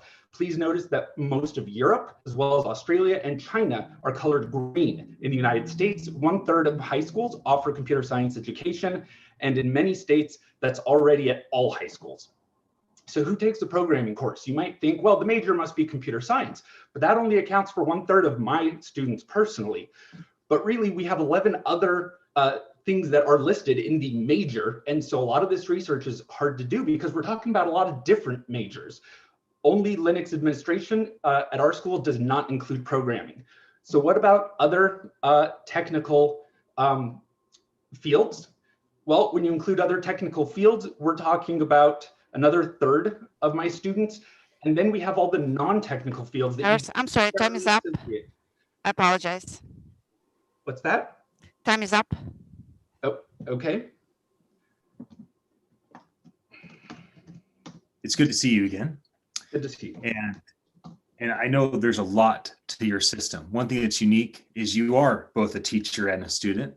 And so you actually are using this as a teacher, and you also created this as a student and brought to other teachers. Can you tell us, this is what I want to hear from you. What's the biggest win that you've had so far up to this point in this development? I think the biggest win so far is really being able to spend that time with students. I can have office hour appointments that last for an hour with each student. I've spent an hour and a half with a student just this week, and I have that time because I'm not bogged down by grading. Students know exactly what's expected of them, and they get a lot of that feedback in very abstract things where for a lot of our students, they've never dealt in this field and they're not really sure what exactly they're looking at. Seeing their acceleration, seeing my students' grades improve over the last 2 years that I've used this in live beta testing has been incredible. Wonderful. Well, I want to invite Jesse and Muzabel to interact with you right now and see if they have some questions or some comments. Thank you, Erez. Great presentation, and definitely needed as we think about providing more feedback to students and giving them, a teacher's time. I know we didn't get through the whole presentation, but who's your first customer? Like who's paying? Right now I'm not focused on paying customers. I'm doing live beta testing. I have my own, and then in the fall I'm doing beta testing at City College. We're doing a controlled study. At Los Madonnas College we're doing a product comparison, and at Merritt College we're doing a study as well. They've just come on. We're very excited, but we've not yet set up exactly the parameters of that study. So that's where we're going. Long term, I'm really focused on partnering with my competitors, which are really my future customers. To give a short analogy, they're trying to sell a fully furnished house. I'm just selling an appliance. My goal is to have their furnished houses include my appliance. Awesome. Love it. Thanks. And maybe just quickly, what's your ask today? Anything that we can help with? Yes, please. If you can connect me with experienced EdTech CEOs, people who have experience in this field.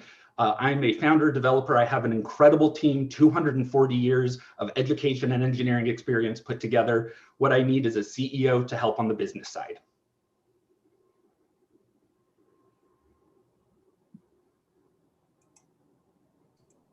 Very clear. Thanks for being here. Thanks for teaching and serving the students for your class. I think the students appreciate you jumping into their class and being one of the students in this regard. We're ready for our next presentation, which will be Andrew with the option board. Andrew, are you ready for us? Because we're ready for you. Oh yeah. Am I sharing my screen? Let's see. All right. Okay. 1 second.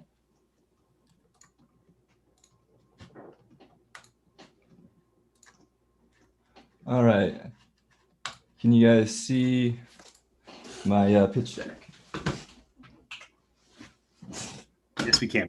See it, and you're coming through clear. All right. Actually, you shared your pitch deck where we see the next slide thing as well. There should be a button that you press that fills our screen with just the main presentation. As soon as you get that going, we'll restart the timer at 3 minutes. Maybe one of those buttons on the buttons on the bottom. If anybody's familiar with this software and you could tell Drew how to just only show the presentation on the left-hand side, I'd appreciate it. I'm not familiar. I've also got a video. Display settings. Display settings on the left. Okay, so display settings on the left, you should be able to do it that way. Okay, so share screen, pitch deck, and then display settings. Oh, okay. There we go. Got it. Duplicate slideshow. All right, how's that? Good. We're ready. Let's do it. All right. My name is Drew Stevens. I'm the founder and CEO of the Option Board. Let's get into it. What I've done is I've taken an electric skateboard and applied an old technology called a Freeboard. And so what you get is the benefits of both, and they kind of solve the problems with the other version. So electric skateboard, pros and cons. I've got one right here.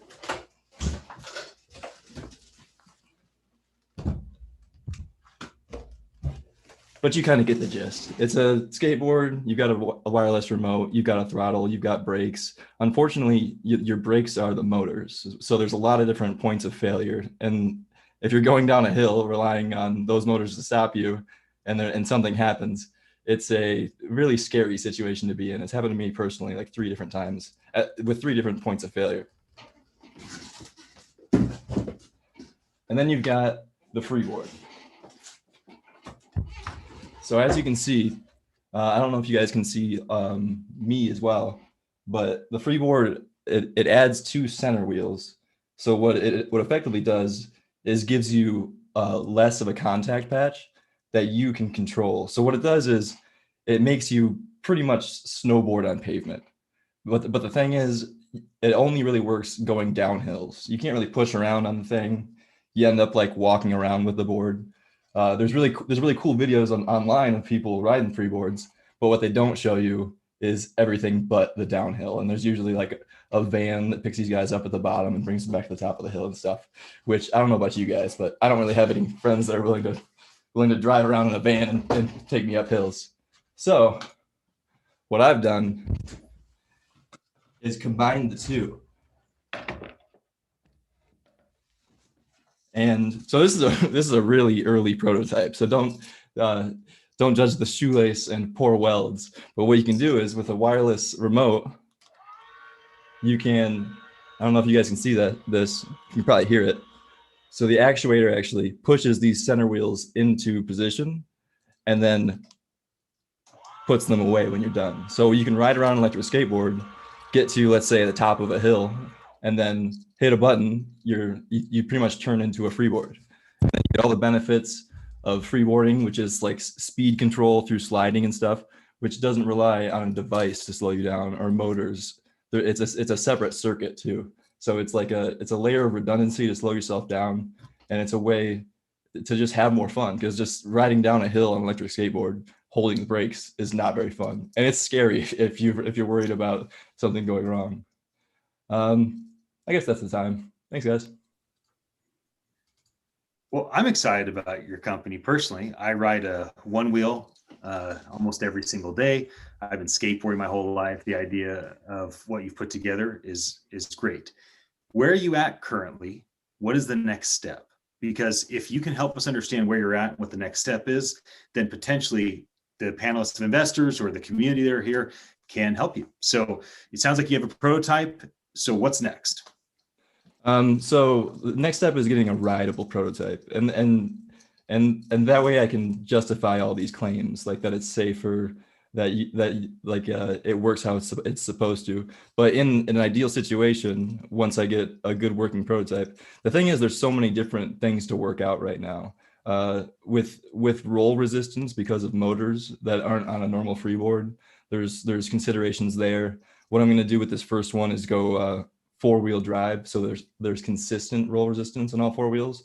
That way, if you want to slide to like a 180 or whatever, there's no difference in that resistance on the wheels.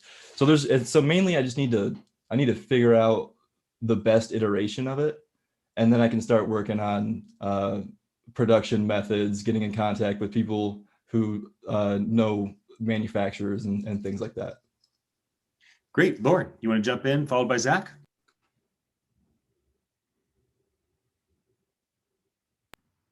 Really super cool, Drew. Congratulations. Thank you. It is one of the really fun parts of the pitch when you get to see the product in action and hear it.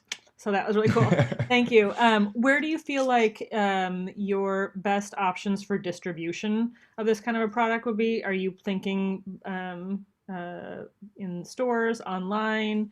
I've been leaning towards Kickstarter, I think. It's going to depend on the feedback I get, the interest I get. But I think Kickstarter it would be a good place. And I'm not committed to it, but it just seems like a good place to gauge interest while also getting maybe some people to commit to it. Great. Jack? Drew, thanks. I think you need more time for this presentation because we would love to see that in action. My question is just around, have you thought about revenue, cost, how much you would keep, what will you sell it for, just when it comes to financials? Yeah, I thought about that a lot, but it seemed like I was getting ahead of myself as far as like I'd want like a working model first, because like if the four-wheel drive thing doesn't work out and two-wheel drive ends up being better, then the price is completely different, hundreds of dollars different. So it's hard to say on a price. I would like to say $2,000, somewhere around there. And that's competitive with electric skateboards, and you get a whole other mode of operation. Thanks.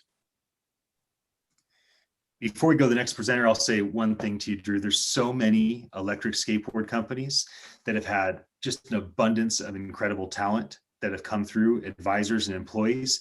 Most of those folks are no longer with those companies. Really easy to reach out to them on LinkedIn and have a very valuable and productive conversation. This goes for all of you that have presented and will present.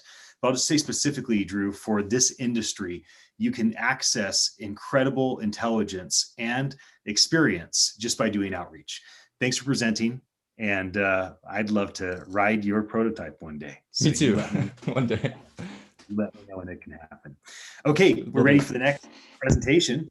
This is another CCSF student at the Center for Entrepreneurship and Innovation. And just to reset what we're doing here, if you've tuned in the middle, this is our 2-time-a-year startup pitch competition. We have the students from CCSF, the students from Solano, and also a few guest presentations as well. I've been having people in the chat window ask me, can I present today? We'd love to let you present, but we already have a full schedule. So next time, we'd like to have you involved. Okay, we are ready for Lisa with Sunkist Skincare. Lisa, if you want to share your screen, your video, unmute yourself, you have our attention. Hello. Let me just share my screen.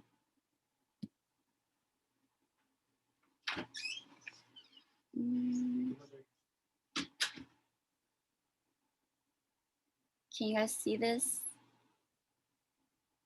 Yes. Okay. Yeah, why don't you press present and then it'll fill the screen for us? Yep, right there. Okay. There you go. And we can hear you well also. Okay, we'll go ahead and start the timer and take it away. Hello, everyone. Welcome to Sunkist Skincare, healthy skincare made just for you. My name is Lisa. Our company's purpose is to allow our clients access to a user-friendly web platform with a multitude of sunscreen that are catered to their skin type. For the longest time, me and my sister struggled to find the right sunscreen that are suitable for our extremely sensitive skin type. With so many brands out there, we were so overwhelmed with which ones were safe and won't cause our skin to react negatively to it. It became a constant cycle for our poor skin until we were able to find one that was a perfect fit. With this online platform, everyone of all ages will be able to easily access the perfect type of sunscreen catered to their skin type. They simply need to answer a thorough skin evaluation form, and the site will guide them to various brands of sunscreen that we will partner with. Thanks to social media platforms like TikTok, Instagram, and more, lots of people are becoming aware of how a good skin routine and skincare products are important to maintaining a healthy and youthful appearance. With such a huge market population, about 8.5 billion to be exact, the sunscreen industry is expected to grow annually by about 3%. In 2021 alone, the revenue under sun protection amounts to about 1.8 billion. The US ranks as #1 in generating revenue for sunscreen, followed by China, South Korea, India, and Italy. In the future, I do hope to expand my company to include other types of skincare, not just sunscreen. And these are the 4 main ways I intend to get customers. Word of mouth is ranked as #1 because I believe that a reputation of a company is important and how a customer's experience with that company went. And then social media influencers, blogs, and partnerships with different people and brands will naturally come after. With so many other platforms out there that are doing the same thing that I am, what makes my company different? In addition to using a skin evaluation, my platform will also offer skincare experts on the line if clients are new to skincare, are confused, and want to consult someone. And we will also be partnering with other brands who are eco-friendly, Leaping Bunny certified, and vegan. And lastly, our customers can customize their own subscription plan so they aren't restricted to what's offered. Last but not least, how will we make money? So by monthly subscriptions, certain percentage of commission from different brands, general sales from purchases, and ads. And I currently don't have a team, but this is what my dream team looks like. And then any questions or feedback? I'm currently looking for advisors or mentors. Thank you. What would make a great advisor or mentor in your mind? Explain the ideal mentor advisor to us. I guess someone who is able to lead me like step by step in a general direction of how to get things going. Yeah. And how soon are you ready for that advisor or mentor? Are you looking for just one? Or are you looking for a collection of advisors or mentors? And why would you want just one or many? I would maybe want like a team because I feel like getting feedback from different people is important and not just like restricted to just one person. Great. Well, I want to invite Jack and then Lauren to jump in and interact with you, ask some questions, give some comments.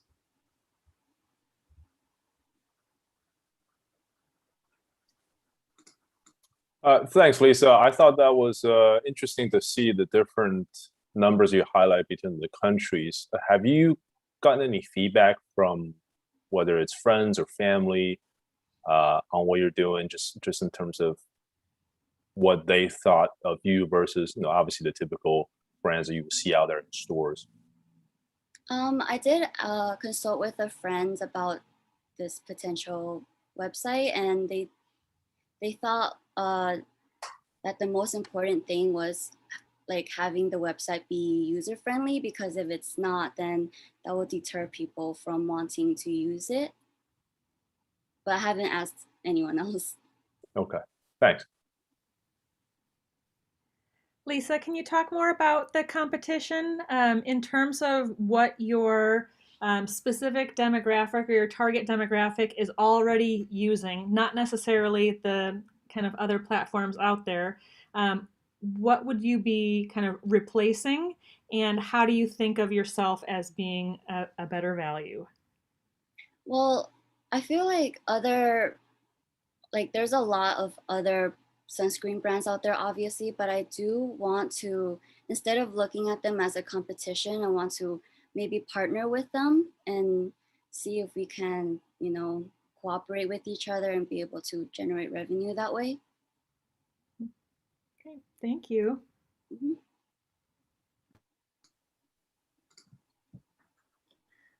For next steps, if somebody says, hey, I want to jump in and be an advisor and be involved, what type of commitment are you looking for from them? And what type of commitment are you willing to make to them?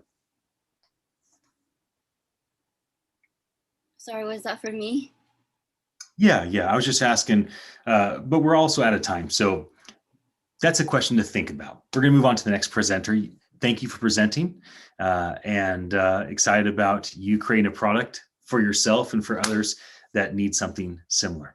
Okay, so the next student that will be presenting is also from Solano Community College. So back to that community. Thanks for being here. I believe it's Michaela. I could be wrong. Sorry if I said your name wrong, but with the Nerd Squad. So we're ready for you if you'd like to jump in and walk through your slides and let us know about your company. Perfect. Thanks so much. I appreciate it. Hello, everybody. My name is Michaela Epps. I'm a student at Solano Community College, and here is my pitch and my idea. So go ahead and go to the next slide. So we are a California-based small business. We promote entrepreneurial expansion. We thrive off subscription-based service options. Our focus is high-level customer service by supporting the setup, data migration, and troubleshooting of personal devices, including smart homes. Next slide. We have, well, actually, we can go back to that last slide. Sorry about that. The nerd motto. So if it's broken, we fix it for fun. Leave the manual reading to us. Don't spend your time on hold. Again, we are that California-based in-home technical support service. We're going to focus on subscription-based. Actually, I already said that, so next slide. Sorry, guys. Mission statement and company description. Our goal is to provide people with in-home support options for technical support. We want to make sure that we are able to get to customers' houses rather than them phoning on the phone. So go ahead, next one. Next slide. Product or service. Again, it's back to the in-home support. We're going to be that personal technical technician for you. So if you have an issue, you don't have to wait on hold to reach out to somebody. You can have us, we would show up, we would set up, move any data, you would explain to us what you need done, and then we can go ahead and follow through. It's not, based off of the type of product you have, we can do all of the products. We will also partner with local companies for repairs. So we won't do the repairs, but if we need to take it in, we can take it in for service for you by working with local companies. All right, next slide. We want to focus on the subscription-based. We're going to offer a low monthly fee, which is in line with the competitors. Go ahead, next slide. Market analysis. So our target market is obviously going to be busy adults and children of boomers, right? So a lot of boomers do not like technical products at all. However, they're being driven more and more to use them. We're going to stay focused in the North Bay, Napa, Santa Rosa, and then include Sacramento, so we have that metro area. It is an open industry. There are very few companies that do it. Obviously, we have the main one, which is the Geek Squad, and then we have a Tech to You, which is a mobile service. Some of the I guess you would say the problems with it would be that we have an unknown reputation, and then if there's a downturn.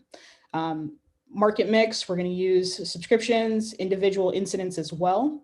And then we will also make sure that, can't see that bottom half, but next slide, go ahead. Word of mouth and social media. Here is the management build. Next slide. Cool. Financial analysis. This wasn't something that we really started, we talked about too much, but we're going to have 5 people and they would bring in their own investments, because I would like to work with owners. So the goal is to make sure that we're thriving with those entrepreneurs and putting our technical assistants into their own companies. Michaela, I'm sorry, time is up. Thank you. Thank you so much. Yeah, no problem. Thank you. So it's kind of like a franchise model that you just said. You're looking for owner investors, so they come in with $25,000 to kind of be an owner partner franchise. Is that correct? So it would be $5K, and it would be for the advisors. They would come in, they would use their own vehicles. They would obviously have to have some level of service, probably recruiting for companies that, such as Microsoft and Apple, people that have left and they want to start their own business. The goal would be to obviously help them build a company within my company. Because in California, employee costs are very high. So it's not something that I would want to do for long term. But at the same time, you have a lot of people, as in, Kickstarters trying to start their own business. So it would be a business within a business. I like the approach. I imagine that Lauren and Jack will have some intriguing comments and questions for you. Take it away. I'm happy to keep taking questions, but Jack and I have also gotten to ask the questions on the last 3 entrepreneurs.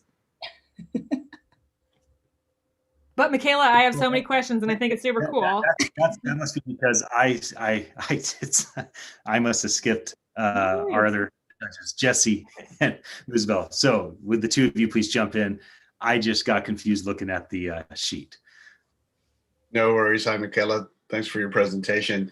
I guess my question is more around finding others that have done something similar that you can leverage as mentors and advisors, right? Because it's a hybrid model. Mm-hmm. And so thinking about who's done this before so that you can learn from them and leverage their experience as you build your business. I was actually a franchisee, so I have a little bit of experience in that. And that's why I want to do it a business within a business versus them paying royalties and losing out on that money. So it's really to expand and make more entrepreneurs rather than building the business for myself. Right. That would be the subscription based, so that obviously I have that income later on. Right. And so what's your biggest challenge today? It's just an idea right now. So I was actually, trying to get some feedback and, just seeing, which way to go. I've talked to a lot of people about it. They're interested, right? Everybody's interested, but at the same time, how do you take it to the next level? And I think that's where I'm at is it something I want to do? Right. Mm-hmm. Thanks. Mm-hmm. And maybe just an addition, because, the pandemic has really taught us about services like yours. Mm-hmm. So I would encourage, if you can inquire if it's possible for some of the services to be provided remotely. I think that would really be a great addition to your product. Okay. Thank you. Great insights. Thanks for coming to present along with some of the other students from Solano Community College. Really well thought out. So we appreciate you. Thank you for the feedback. We're ready for our next presenter. This is Alfredo with Amo Deum. And he was part of a cohort in the past, and I look forward to hearing the update. So here we go. We're ready, Alfredo. Take it away. All right, thank you. The center will be guiding the PowerPoint presentation. Are you ready? Okay, hello everyone. My name is Alfredo Orea, founder of Amadeo. I'm here to ask you to become part of this project in exchange for 20% net profit sharing for investors and 60% net profit sharing for members. The open secret within the hospitality industry is that it's built on exploiting employees with no degrees, undocumented immigrants, recently graduated students, and employees with degrees who cannot go back to school to continue advancing in their careers. All of them have no other choice but to take the job in return for low wages, long hours of work, and no job security. No matter what they do to succeed in their jobs, they will never make enough money to support their families with one income. I believe there is power in the human person, and people should have a choice to stop exploitation from happening. In fact, they can turn the tables around and become financially independent, profiting from their labor. The moment is now to start rebuilding a new system after the pandemic. Amadeo Inc. rewards members for their efforts with a future, a lifestyle. By becoming a member, people receive the opportunity to be part of a co-op where they can live with families, work for a lifestyle, and profit from their labor. Amadeo is a vineyard, boutique hotel, a cannabis dispensary co-op in Northern California with several revenue centers such as winery store, a boutique hotel, tours, and cannabis products. Future customers will depend on economic recovery in the hospitality industry after the pandemic. Currently, there is no such business model in the West Coast in which members are part of a worker, producer, service, and housing co-op. Most co-ops are located in the Bay Area, specifically in San Francisco and Berkeley, and focus on a specific area. Amadeus focus on a holistic approach of what it means to be a community. There are no accurate economic numbers that could predict the future might be for the hospitality industry in California. There is a growing number of business models that predict faster recovery in the wine and cannabis industry. Our customers will be wine tourists and cannabis enthusiasts visiting Northern California. There are no businesses right now that offer all these three components. Members, investors, and founders have net profit sharing at 60, 20, 20% respectively. Founder will provide the land, 80 acres, currently valued at $120,000. Investors will provide credit of $135,000, and members will be render their labor. Alfredo, I'm sorry, time is up. Thank you so much. I apologize. Thank you. That's okay. It was great to get your update. So good presentation. You know, you've obviously done a lot of development since the last time we've seen it. I'm gonna go ahead and go back to Jesse and Musabel to ask questions and give comments. So Musabel, if you want to jump in, followed by Jesse, that'd be great. Hi, yes, thank you very much for the presentation. I was just curious if you could elaborate more on how the co-op actually works. Okay, so it's pretty much students and faculty members from San Francisco State and City College right now, and hopefully Napa College. So they will work together. They're pretty much the next entrepreneurs in the making. So I will bring together everyone and to create a unique company in which pretty much everybody's working for their own future, working together. So there is no money that they need to put. It will be provided by me and the investors. Okay, so you'll be taking people who would have been used by the hospitality industry and to work for the co-op with, so students and faculty all to be working for the co-op. Yeah, actually, I had several degrees from City College and the hospitality industry, and I've been looking at different students to become part. Currently, I just finished a bachelor's degree in recreation, parks, and tourism. And I'm going to Napa College to complete 3 wine degrees. And I'm going to be working also to complete a cannabis degree at City College. So pretty much as the founder, I had pretty much experienced all the different aspects of this project, and I'm putting together a whole team in which they work together and they solve the problem.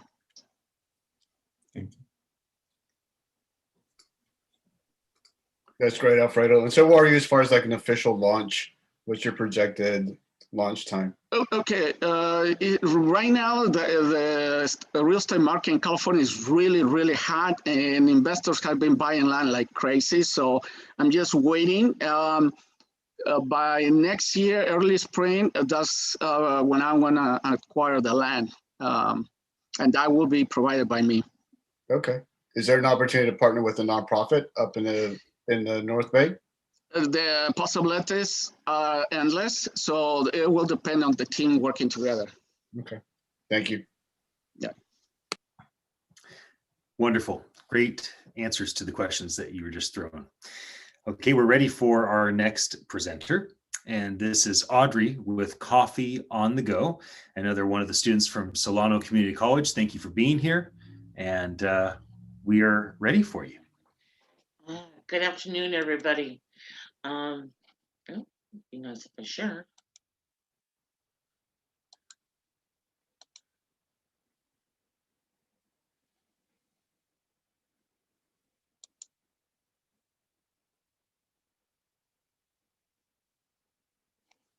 Howard, I hope everybody's doing well today. So thank you very much. My name is Audrey, and my business is Coffee on the Go. People need coffee to go with their busy lives. My dream for many years was to own my own business and to help people if I had the ability. This will help me do both. I've enjoyed coffee for years. One day when my sweetie and I were out, I saw some food trucks at an event and thought, with coffee in hand, what about a coffee truck? So now I want to bring my dream to reality.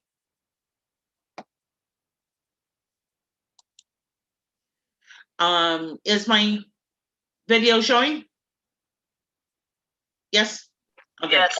Okay. Yes. Okay, thank you. 3.5 million Americans are homeless. 5 to 10% of the homeless people have dogs or cats. And in some areas of the country, the rate is as high as 24%. We provide coffee on the go so people can have coffee in hand while doing their busy lifestyles. We will also help the homeless and their animals. We have a buy one, give one. When a customer buys a coffee, they can buy one and to give to a person in need. We have quality coffee and food to go. We will give back to the community by helping the homeless and their animals with the buy one, give one, and free treats for the animals. There are a lot of food trucks, but very few coffee trucks, especially trucks that help people in need and their animals. I want to be known for action and hands-on with helping the community. Our products are specialty coffee, flavored teas, grab and go, and treats for the animals. At first, we will travel around to different events while looking for a location. It'll be special events, maybe the business district and hospitals. My strength is 33 years experience in the service industry. I will have the opportunity to compete with companies like Starbucks and Dunkin' Donuts. Our venue and location will be different per event. The hours will be contingent on the location and time of the event. We'll have 2 baristas making the coffee, and 1 will take the orders. The startup cost for my coffee on the go would be $80,000 to $100,000, and I project an increase of 10% per year for the first 3 years. Audrey, I'm sorry, time is up. Yes, ma'am. Thank you. Thank you so much. Thank you. Well, it's great to see your background in the service industry. And I think you had great emotional opening to this presentation. Thank you for presenting today. Is your goal to service the animals? Is that a big part of the goal, or is that kind of a side part of getting coffee in the hands of humans? Help me understand the importance of coffee in humans' hands and treats in animals' hands. With giving the coffee to the homeless people, a lot of them have animals to for protection and for company because they're alone. And so when they come up for coffee, you know, they bring their animals. So if I'm going to give the owner some coffee, why not give the animals some treats? I love that. I'd like to invite Jack and Lauren to jump in and interact with you right now. Yeah, Audrey, I just have a question about what you said earlier, which is, just for clarification, are you asking for customers to buy coffee and then buy another one to give away? Or are you saying, if I get a coffee, you as a business will give one to homeless? It's an option where they can either just come in and buy coffee for themselves. It'll be a part of the menu where they can just have coffee for themselves, or they can do the buy one, give one. And does the price, are your prices different when you do one versus the other? Our prices are competitive, and it will be lower because we are a truck. And so, actually, thank you. I didn't know, I didn't even think about that. So that's a good thought. You know, if the coffee price for the homeless will be lower, and that's something I will think about. Great, thanks. Audrey, thank you. And thank you for thinking about a social impact issue that's close to your heart and sharing that with us. I wanted to share a couple of thoughts with you. One is that we at Red F, we are invested in an organization called Homeward Bound in Marin, and they are working on a similar problem.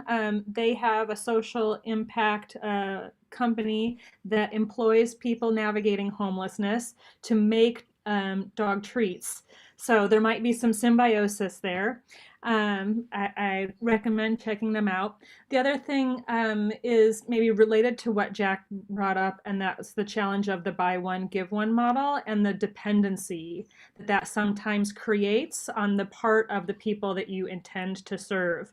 How do you expect to be able to navigate that? Is there a way that they will not be dependent on your dog treats if they're used to relying on you?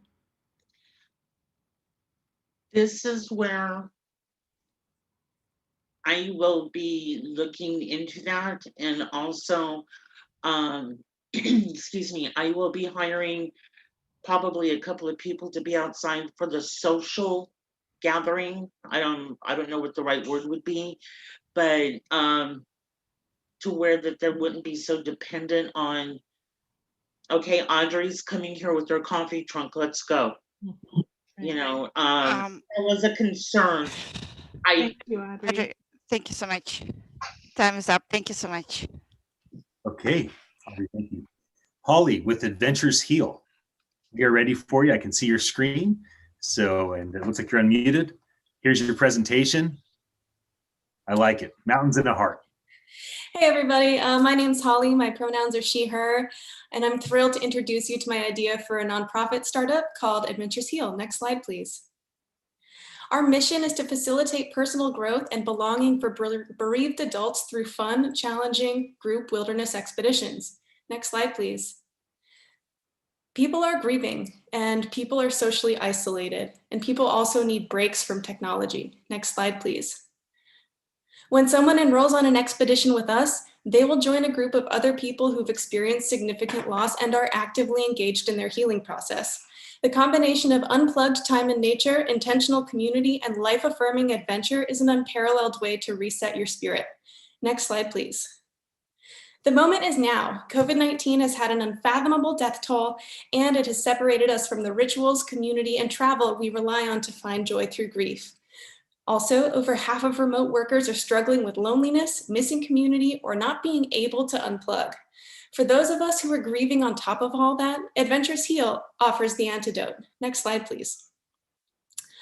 From music festivals to increased popularity of hiking and rock climbing, millennials have exploded the experience economy. They've also proven to be more proactive about mental health and wellness than any prior generation, increasing need for therapeutic programs and new forms of grief support. Next slide, please. To get participants, I will rely on strategic partnerships with prominent leaders in the grief community, the outdoor industry, and mental health professionals to share our message. Next slide, please. We stand out against traditional grief groups, outdoor education institutions, and private guiding companies because our focus is combining the value of safe access to hardcore backcountry that you would expect from a guide service with expert group facilitation needed for deep, profoundly healing experience in nature among groups of grieving adult peers. Next slide, please. I've been directly involved in 3 very successful trips for grieving young adults through another organization, but that organization has a much broader mission, and I want to be able to continue this with focus. Next slide, please. Our nonprofit business model structure seeks to cover direct costs of operating through our revenue streams, while covering our indirect costs through donations, grants, and our offset giving program. Next slide, please. Sarah and I are longtime friends, coworkers, and just people on our own grief journeys as well. Between us, we have almost 20 years experience as wilderness guides and facilitators. Next slide, please. At this stage, we need mentorship and expertise that complements our own. If it happens in the field, we got this. If it happens in an office or on a computer, we could use some expert perspective. We also welcome any startup capital in the form of old donated gear or even funds to run a pilot trip. And lastly, we welcome any relevant community connections you may have. Thank you, Holly. Thank you for presenting. Have you or your partner launched a nonprofit or run a nonprofit before? Do you have any background in charity approach to business? Just as employees, not as executive directors or being in charge. Are any Go ahead. Are any of the past people that you've worked for or worked with, are any of them interested in being a mentor or an advisor? Are they involved with what you're doing right now? No, I haven't really broached it with them at this point. You know, it's been a rocky recovery from COVID. Like, it's happening, but I haven't felt like I've wanted to burden the people who are still working there and working so hard just to get things back going after COVID. Makes sense. Okay, well, I'd like to hand it off to the 2 judges to jump in and ask some questions. Great, thanks. Yes, thank you very much for the presentation, Ali. So you mentioned that you have had some experience with these expeditions. And I was just wondering if you were able to identify whether at least a portion of the intended audience will be able to pay some part of the cost for the expeditions that you're arranging for them, so that you don't depend entirely on like donations. Right. So when I was talking about direct costs, those things would include like the food we eat on the trip, the permits to get in the woods, the wages we would pay the guides, all the things that happen behind the scenes. So like happening in the office, paying for marketing, paying for web presence. That's the stuff we would want to hopefully cover with the charitable donations. Does that answer your question? Yes, so the charitable donations, but are the users, the intended users, also able to cover some of the costs? Oh, yes. So that's the idea behind the offset giving program.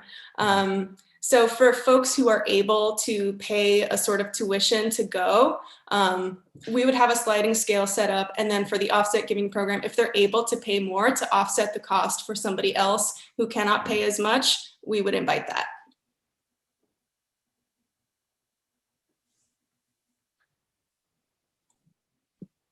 Thanks, Holly, for the presentation. I think my only comments around post-COVID, right? What happens after we get out of this phase of the pandemic that we're going through, and how do you retain, and then also how do you gain new clients as you move forward? Well, I think I'll be able to gain new clients because I know that when these trips run, they're deeply impactful and people tell their friends and people post about it. Hey, this is something that really propelled me forward in my personal journey. Thank you. Yeah. Thank you, Holly.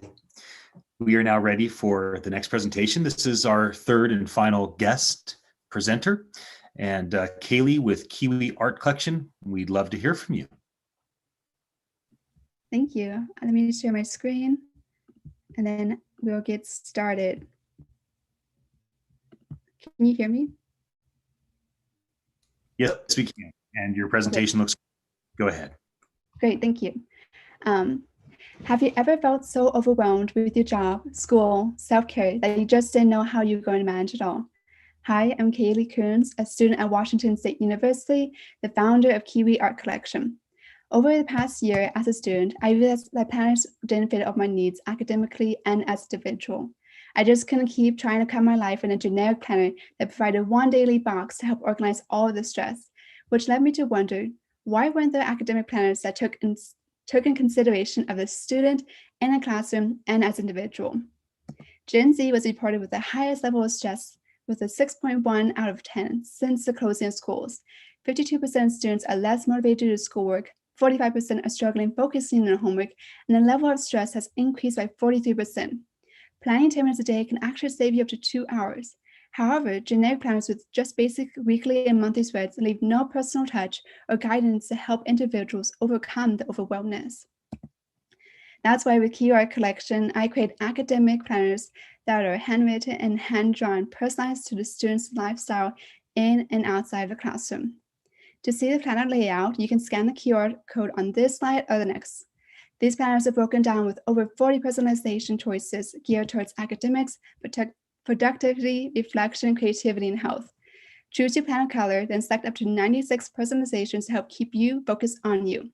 Customers can choose to order an academic planner that has personalizations created for them by me, or have the personalizations pages be left blank for them to design themselves. My customers right now are mainly high school and college students who identify themselves as female and use a social media platform called TikTok.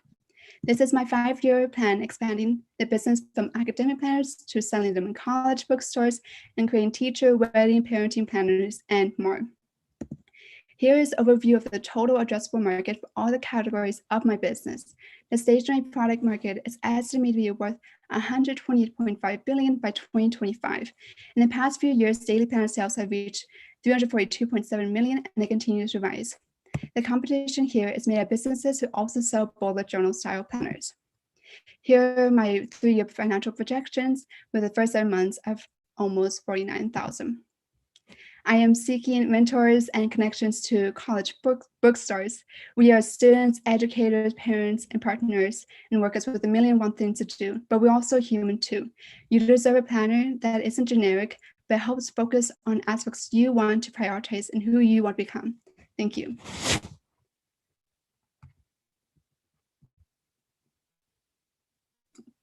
Great presentation, Kaylee. You've put a tremendous amount of energy into both being able to articulate and show it. I thought it was really cool the way you had the QR code. I used it. I didn't get on the first one, but the second try, it said last chance, I got it. So cool ideas. In terms of your progress, you have a big plan over the next 4 years. Can that be accelerated? Can you achieve the launch of the app in 18 months instead of 4 years from now if you were to have more capital? Is capital going to be the restraint that keeps you from being able to launch like an application compared to just a physical product? I actually haven't thought about much about the app first. I kind of want to focus on my physical planners, but when I do start with the app, I do want more help with that because I don't know anything about development, but I do know I want to get that app into the market. I don't really know the timeline for the app either. So with mentors, I could get a better idea when I need to start, how to get the money and patents and etc. And for those that did not scan the QR code, this is a 241-page document. So quite something to give somebody that's looking at a presentation. Jack and Lauren, would you like to jump in and chat with Kaylee? Yeah, Kaylee, again, I thought the QR code was very helpful. You were the first person to do it, so I did snap that. I'll look at it later. My question to you is just around, if you could clarify, how are you looking to acquire, you talked about high school students, and is it college students as well? Is that right? Yes, high school and college students. If you use TikTok, if you don't, that's okay. But TikTok is mostly used by high school and college people. And I've seen small businesses go from nothing to like a full-time job.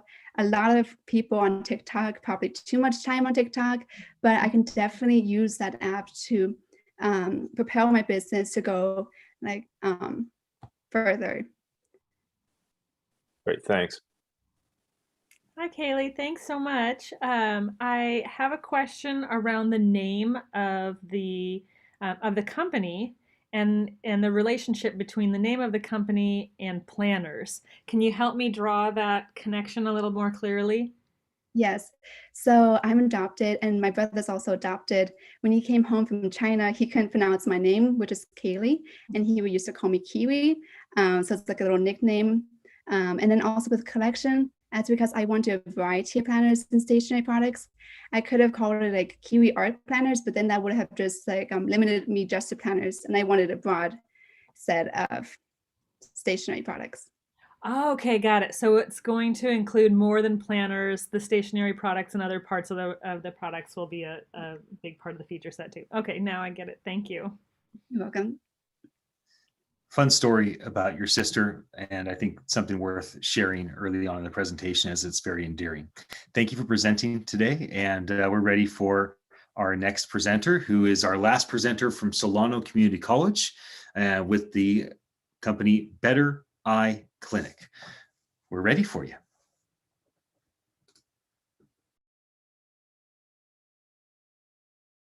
Hi, everyone. Before we jump in, can we take a quick pause because I'm not seeing Better Eye Clinic on the... The name is Noel. I didn't register properly. Okay, got it. Thank you. Thanks, Noel. Sorry about that. Thank you. Ready? Okay. Hi, everyone. My name is Noel, and I'm presenting on Better Eye Clinic, which is going to be providing quality, affordable, and reliable primary eye care to the Adamawa region of Cameroon. So the problem is people always travel from Adamawa region in order to search for solutions for their eye problem. And estimates show that nearly 250,000 people in Cameroon, mostly from this region, go blind and also lose their visions. For those who don't know, Adamawa region is a region in Cameroon, and Cameroon is Central African country located right here. And so our solutions, which is establishing an eye clinic in this particular area, is a key investment, not only financially, but also a way to fight avoidable blindness and vision loss, especially in children. So our business model is a balanced approach and with strategy and operations with also people. And our operations will consist of welcoming and registration of patients, comprehensive eye care examinations, sales, referrals, follow-up, and so on. And so we're going to recruit qualified eye care personnel with an interest in serving the population. Again, we'll be positioned as a full service clinic with highly qualified staff in the area of high demands with less competition. And as you can see, among the 3 existing eye clinics, we're going to be the Better Eye Clinic, which are going to have high staff personnel, high qualified staff with patient experience qualities. And again, we'll have 5 employees at the beginning. So as I said earlier, there are already 3 existing clinics in these particular areas, and this makes it a limited competition for us, and also they having limited services. So we will use radio as our primary marketing tools in this particular area. Also, we'll also be using outreach services and also promise to provide free eye care to the population in public health days. And we are also projected to be profitable in a year These amounts you see on the screen can be very less to Americans, but these particular countries, it's a developing country, and so it's going to be a lot for them. So where do we go next? We are searching for supply chain help in transporting our machines to the Adamawa region of Cameroon, and also engage business partners and advisors to assist with finalizing and excluding these plans. Thank you very much. Here's my contact information with some of my partners with whom we are working right now. Thank you. That was great. I'm very intrigued at what Musabel might ask or comment on. So let me hand it off to you right now, Musabel, and then to Jesse after.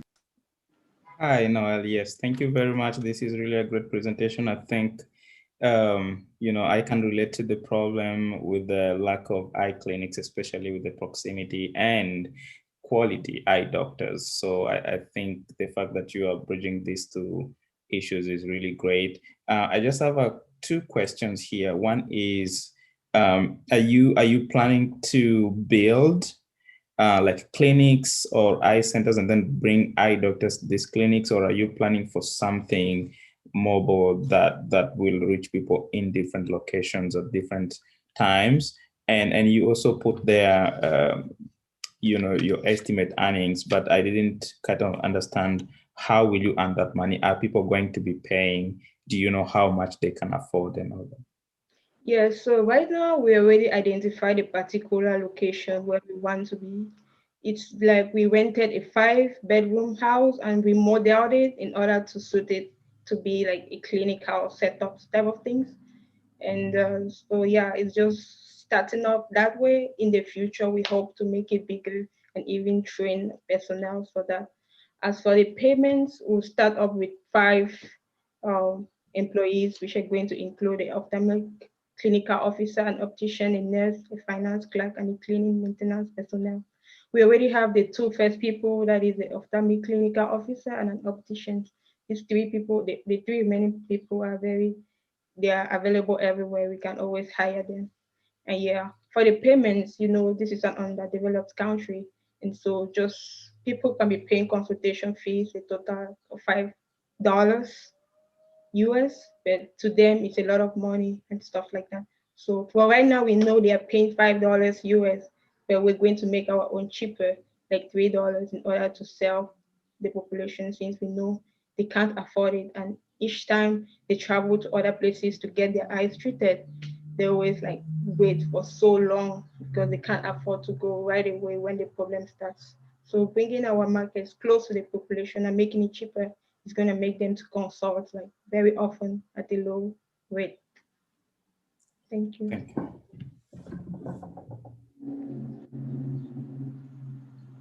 Beautiful presentation, Noel, and such a heartfelt initiative that's much needed. So thank you for sharing.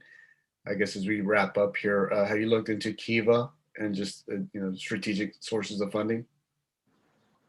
I haven't. I was just so focused on the business plans and looking for ways to bring machines from China or from other places to Cameroon, which I don't even know how to go about that. So that's what I'm seeking for right now. Okay. I think there's a number of advisors that could be of help and support on your initiative here. Thank you. Thank you so much. It was great to have you present, and it was great to have presenters from Solano Community College. So we appreciate all of you. We are now at our very last presenter, and another one of our students from CCSF at the Center for Entrepreneurship and Innovation. All right, check-in longevity. It's your turn. We're ready for you to close us out. If you'd like to share your screen, we're ready for you.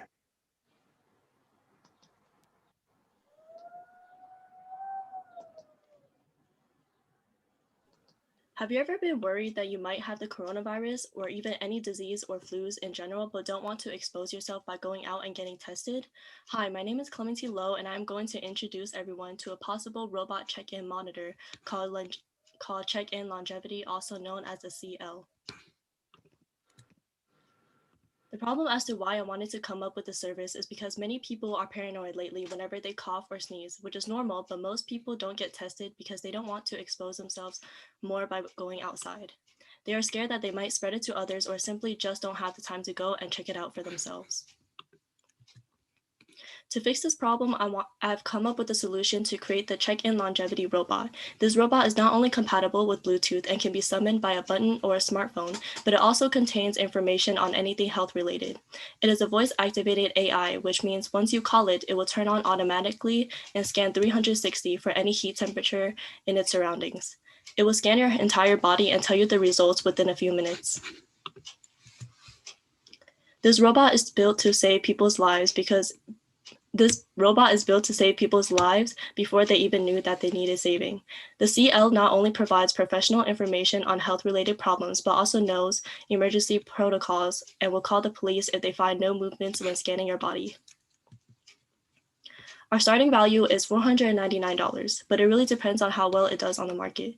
We prioritize frontline and government workers, and especially to nursing homes, since our fellow grandparents are known to be more fragile to any unknown diseases. Our main customers would include healthcare workers, small business owners, and tech companies. Healthcare workers work very hard every day to keep us alive, and it is now time for us to repay them the same amount of effort they have put into us. Our approximate industry size would reach 1 out of 20 people. We would reach our customers through social media and advertisement, and we would keep our customers by constantly improving the AI with software updates, and we hope to target customers who are scared that they might have a possible health-related issue. Our team would include any professionals that has any experience in mainly computer design, advanced robotics, and computer programming. This leads us to the last step of acquiring the CL. We ask for donations and sponsors if it isn't too much to ask, and maybe spread the word to family and friends to gain more supporters of this service. Any questions?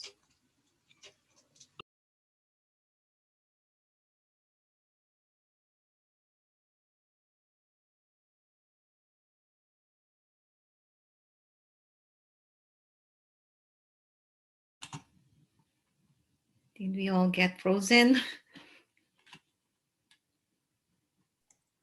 What's the name of the business here on the app? The name of this service is called Check-in Longevity, which is long for CL.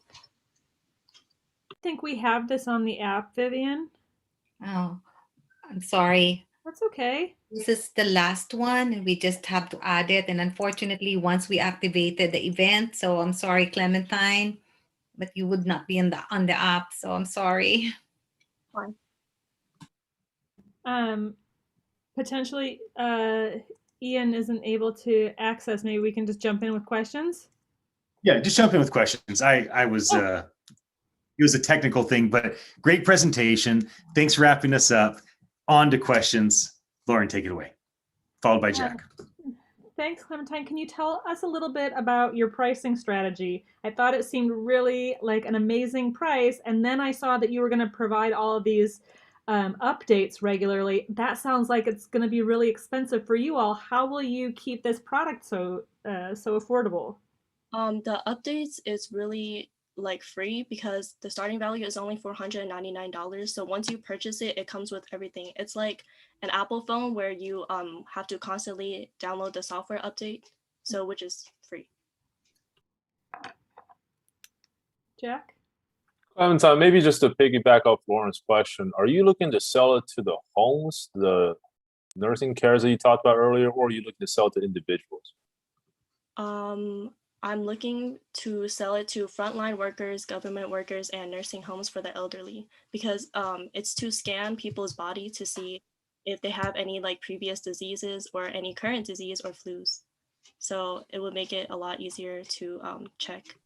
Okay, and how confident is your technology behind, to your point about diseases, different types of issues that you, me, or anybody else that may have?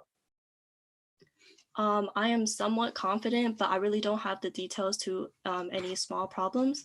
I just have the general idea of it. Okay, got it. Thank you.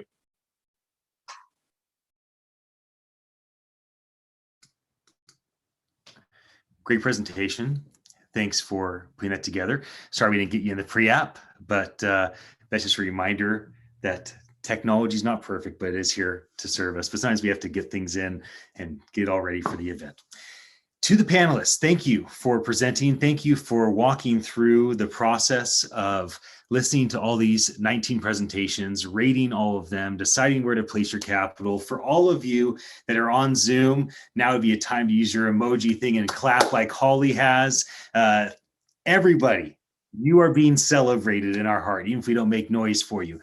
To the staff at Solana College and CCSF, to the students at both schools, as well as the guests that presented, to the investor panelists that are here, all of us come together. For those watching live through YouTube or whatnot, or watch the archive, thanks for tuning in. Thanks for your attention. We are now at the final end. We've done our presentations, we've done our judging, and now it is time for the announcement of the winners. And I think that, Vivian, is that a handoff to you? Are you announcing the winners, or is that our friend from Pre-App? Yeah, I'm just waiting for the display. It's now tabulating, so just give me a few seconds. It's coming up already. Yeah. Here we are. I'll see it. Okay.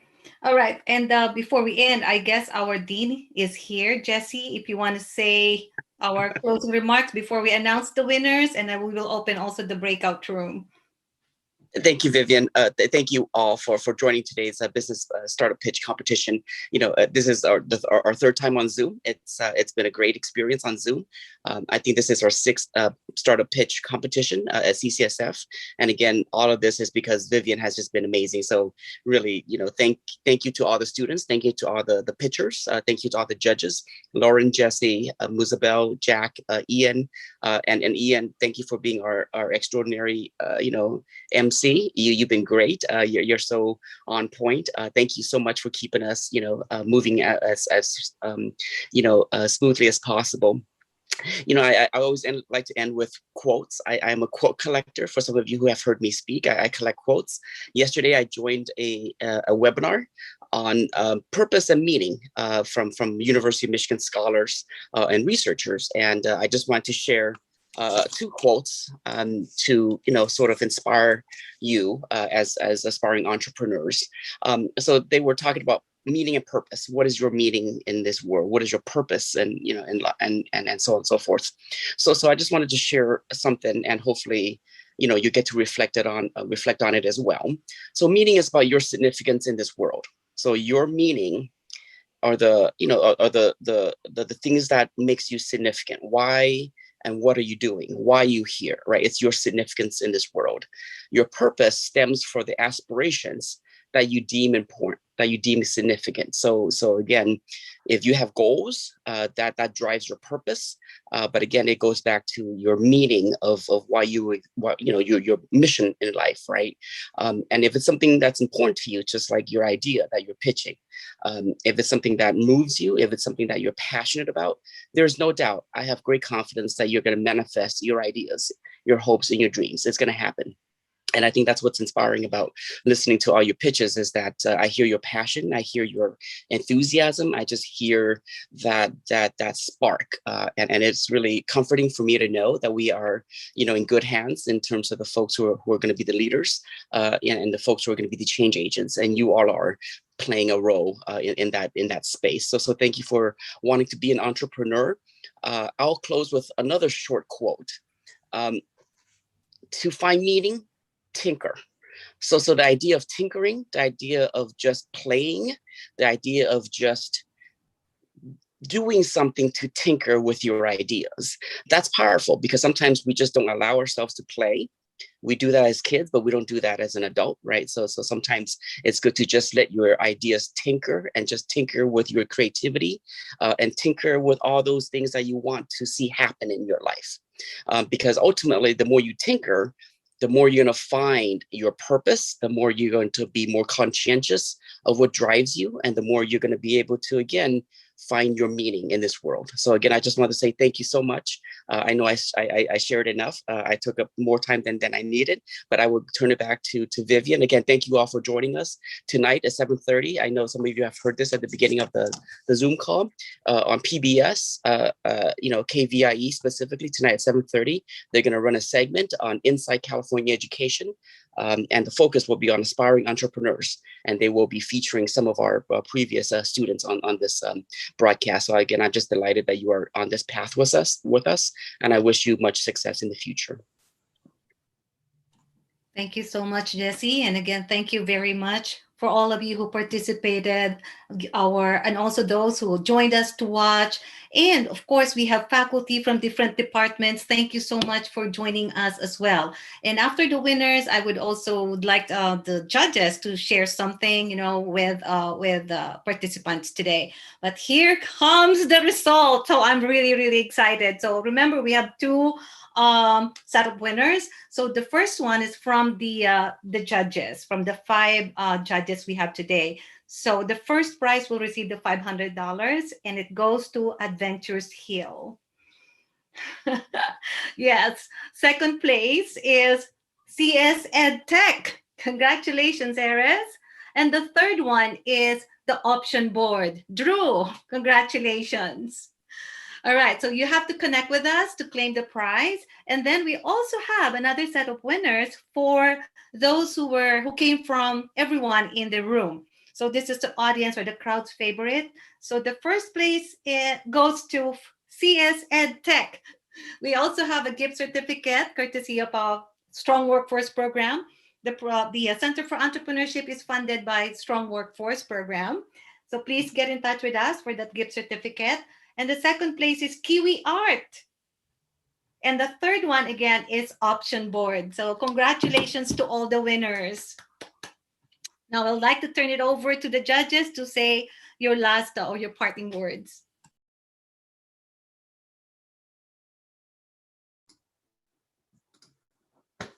Lauren, would you like to go first?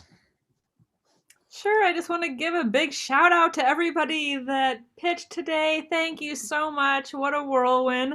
I feel like I had to really just be so intently focused on everything that you all had to offer, and the power of each pitch, the professionalism of each presentation was really outstanding. So thank you all. Thank you for allowing me to be with you today. I wish you all the best of luck and hope that I'll see you out there with these products and services in the very near future. Thank you, Lauren. Jack, final words. Thank you, and thanks again to everybody's presentations. I thought it was a great job given the circumstances, and obviously having streaming live always makes people nervous, but I thought y'all did fantastic. Look forward to hearing more about your progress. Keep at it. It's never easy. If it was easy, everybody would do it, right? So I think that's one of the things that we keep hearing from folks. And if you need anything or advice, obviously contact Vivian. We're here for you. But other than that, keep at it, and great job, everybody. Absolutely. Jesse, you want to jump in? Yeah, congrats everyone. Great presentations. Thank you for all your hard work and efforts and being able to present to us today. I know it's not an easy task, but it gets easier over time. And I think the thing that I want to echo among all of us is, leverage us as resources. Be sure to reach out. How can we connect you with others? How can we provide you feedback? And most importantly, make sure that you support your fellow peers, your classmates, and giving them the support and resources and leverage each other as a community, right, to help one another, because entrepreneurship is a journey and sometimes it can be a tough one. And so you do need those other shoulders to lean on and also a hand to hold as you go through some tough times. And so good luck on your journeys and look forward to keeping in touch. And thank you to the staff. It was an honor to be here. Thank you. Roosevelt. Hi, yes. Mine is just to say thank you very much. I saw, there's a lot of work that everybody put in, from the, preparing the pitch itself and presenting it to everybody. It wasn't an easy task. I have done about maybe 5 pitch competitions. I don't think I've ever won any. So I think it's not about winning. We are all winners in this case. You get the comments and the questions from the judges, at the end of the day, I believe, great products, great businesses are going to come out of this, whether you are a winner today or in your next pitch competition. I believe we are all winners, and we're going to do great. Thank you. To all those that presented, I celebrate you. Congratulations on putting yourself out there. I'm so glad that the winners were announced. I think it's incredibly encouraging. And for those that did not win, know that you were part of this anyways, and that you are a winner, and that what you've put together does matter. And these types of competitions, as Moosevelt just said, I've pitched at dozens of these things. Sometimes I get just torn apart. So we're not here to tear you apart. We're here to build you up. I hope that each of you feel encouraged, that we put courage in your soul by the comments that we gave and the things that we've just said. And for all the panelists, an honor to stand beside you. For those that run these colleges and these programs, thank you for allowing us to serve your students. It's great to be here. I look forward to the next time. And until then, I salute you. Thank you, Ian. Thank you all. Thank you all. I would open a breakout room for those who would like to just hang out and connect with their favorite startups or get to know them. All right. But for everyone, the judges, thank you so much. And like what Jesse mentioned, please leverage on the resources that the center is bringing to you. And I hope that you would connect with all these judges. They have tons of experience and connections that might open the door for you. All right. I wish everybody good luck, and I'm looking forward to hear from you in the coming semesters, in the coming days on your startup progress. Thank you.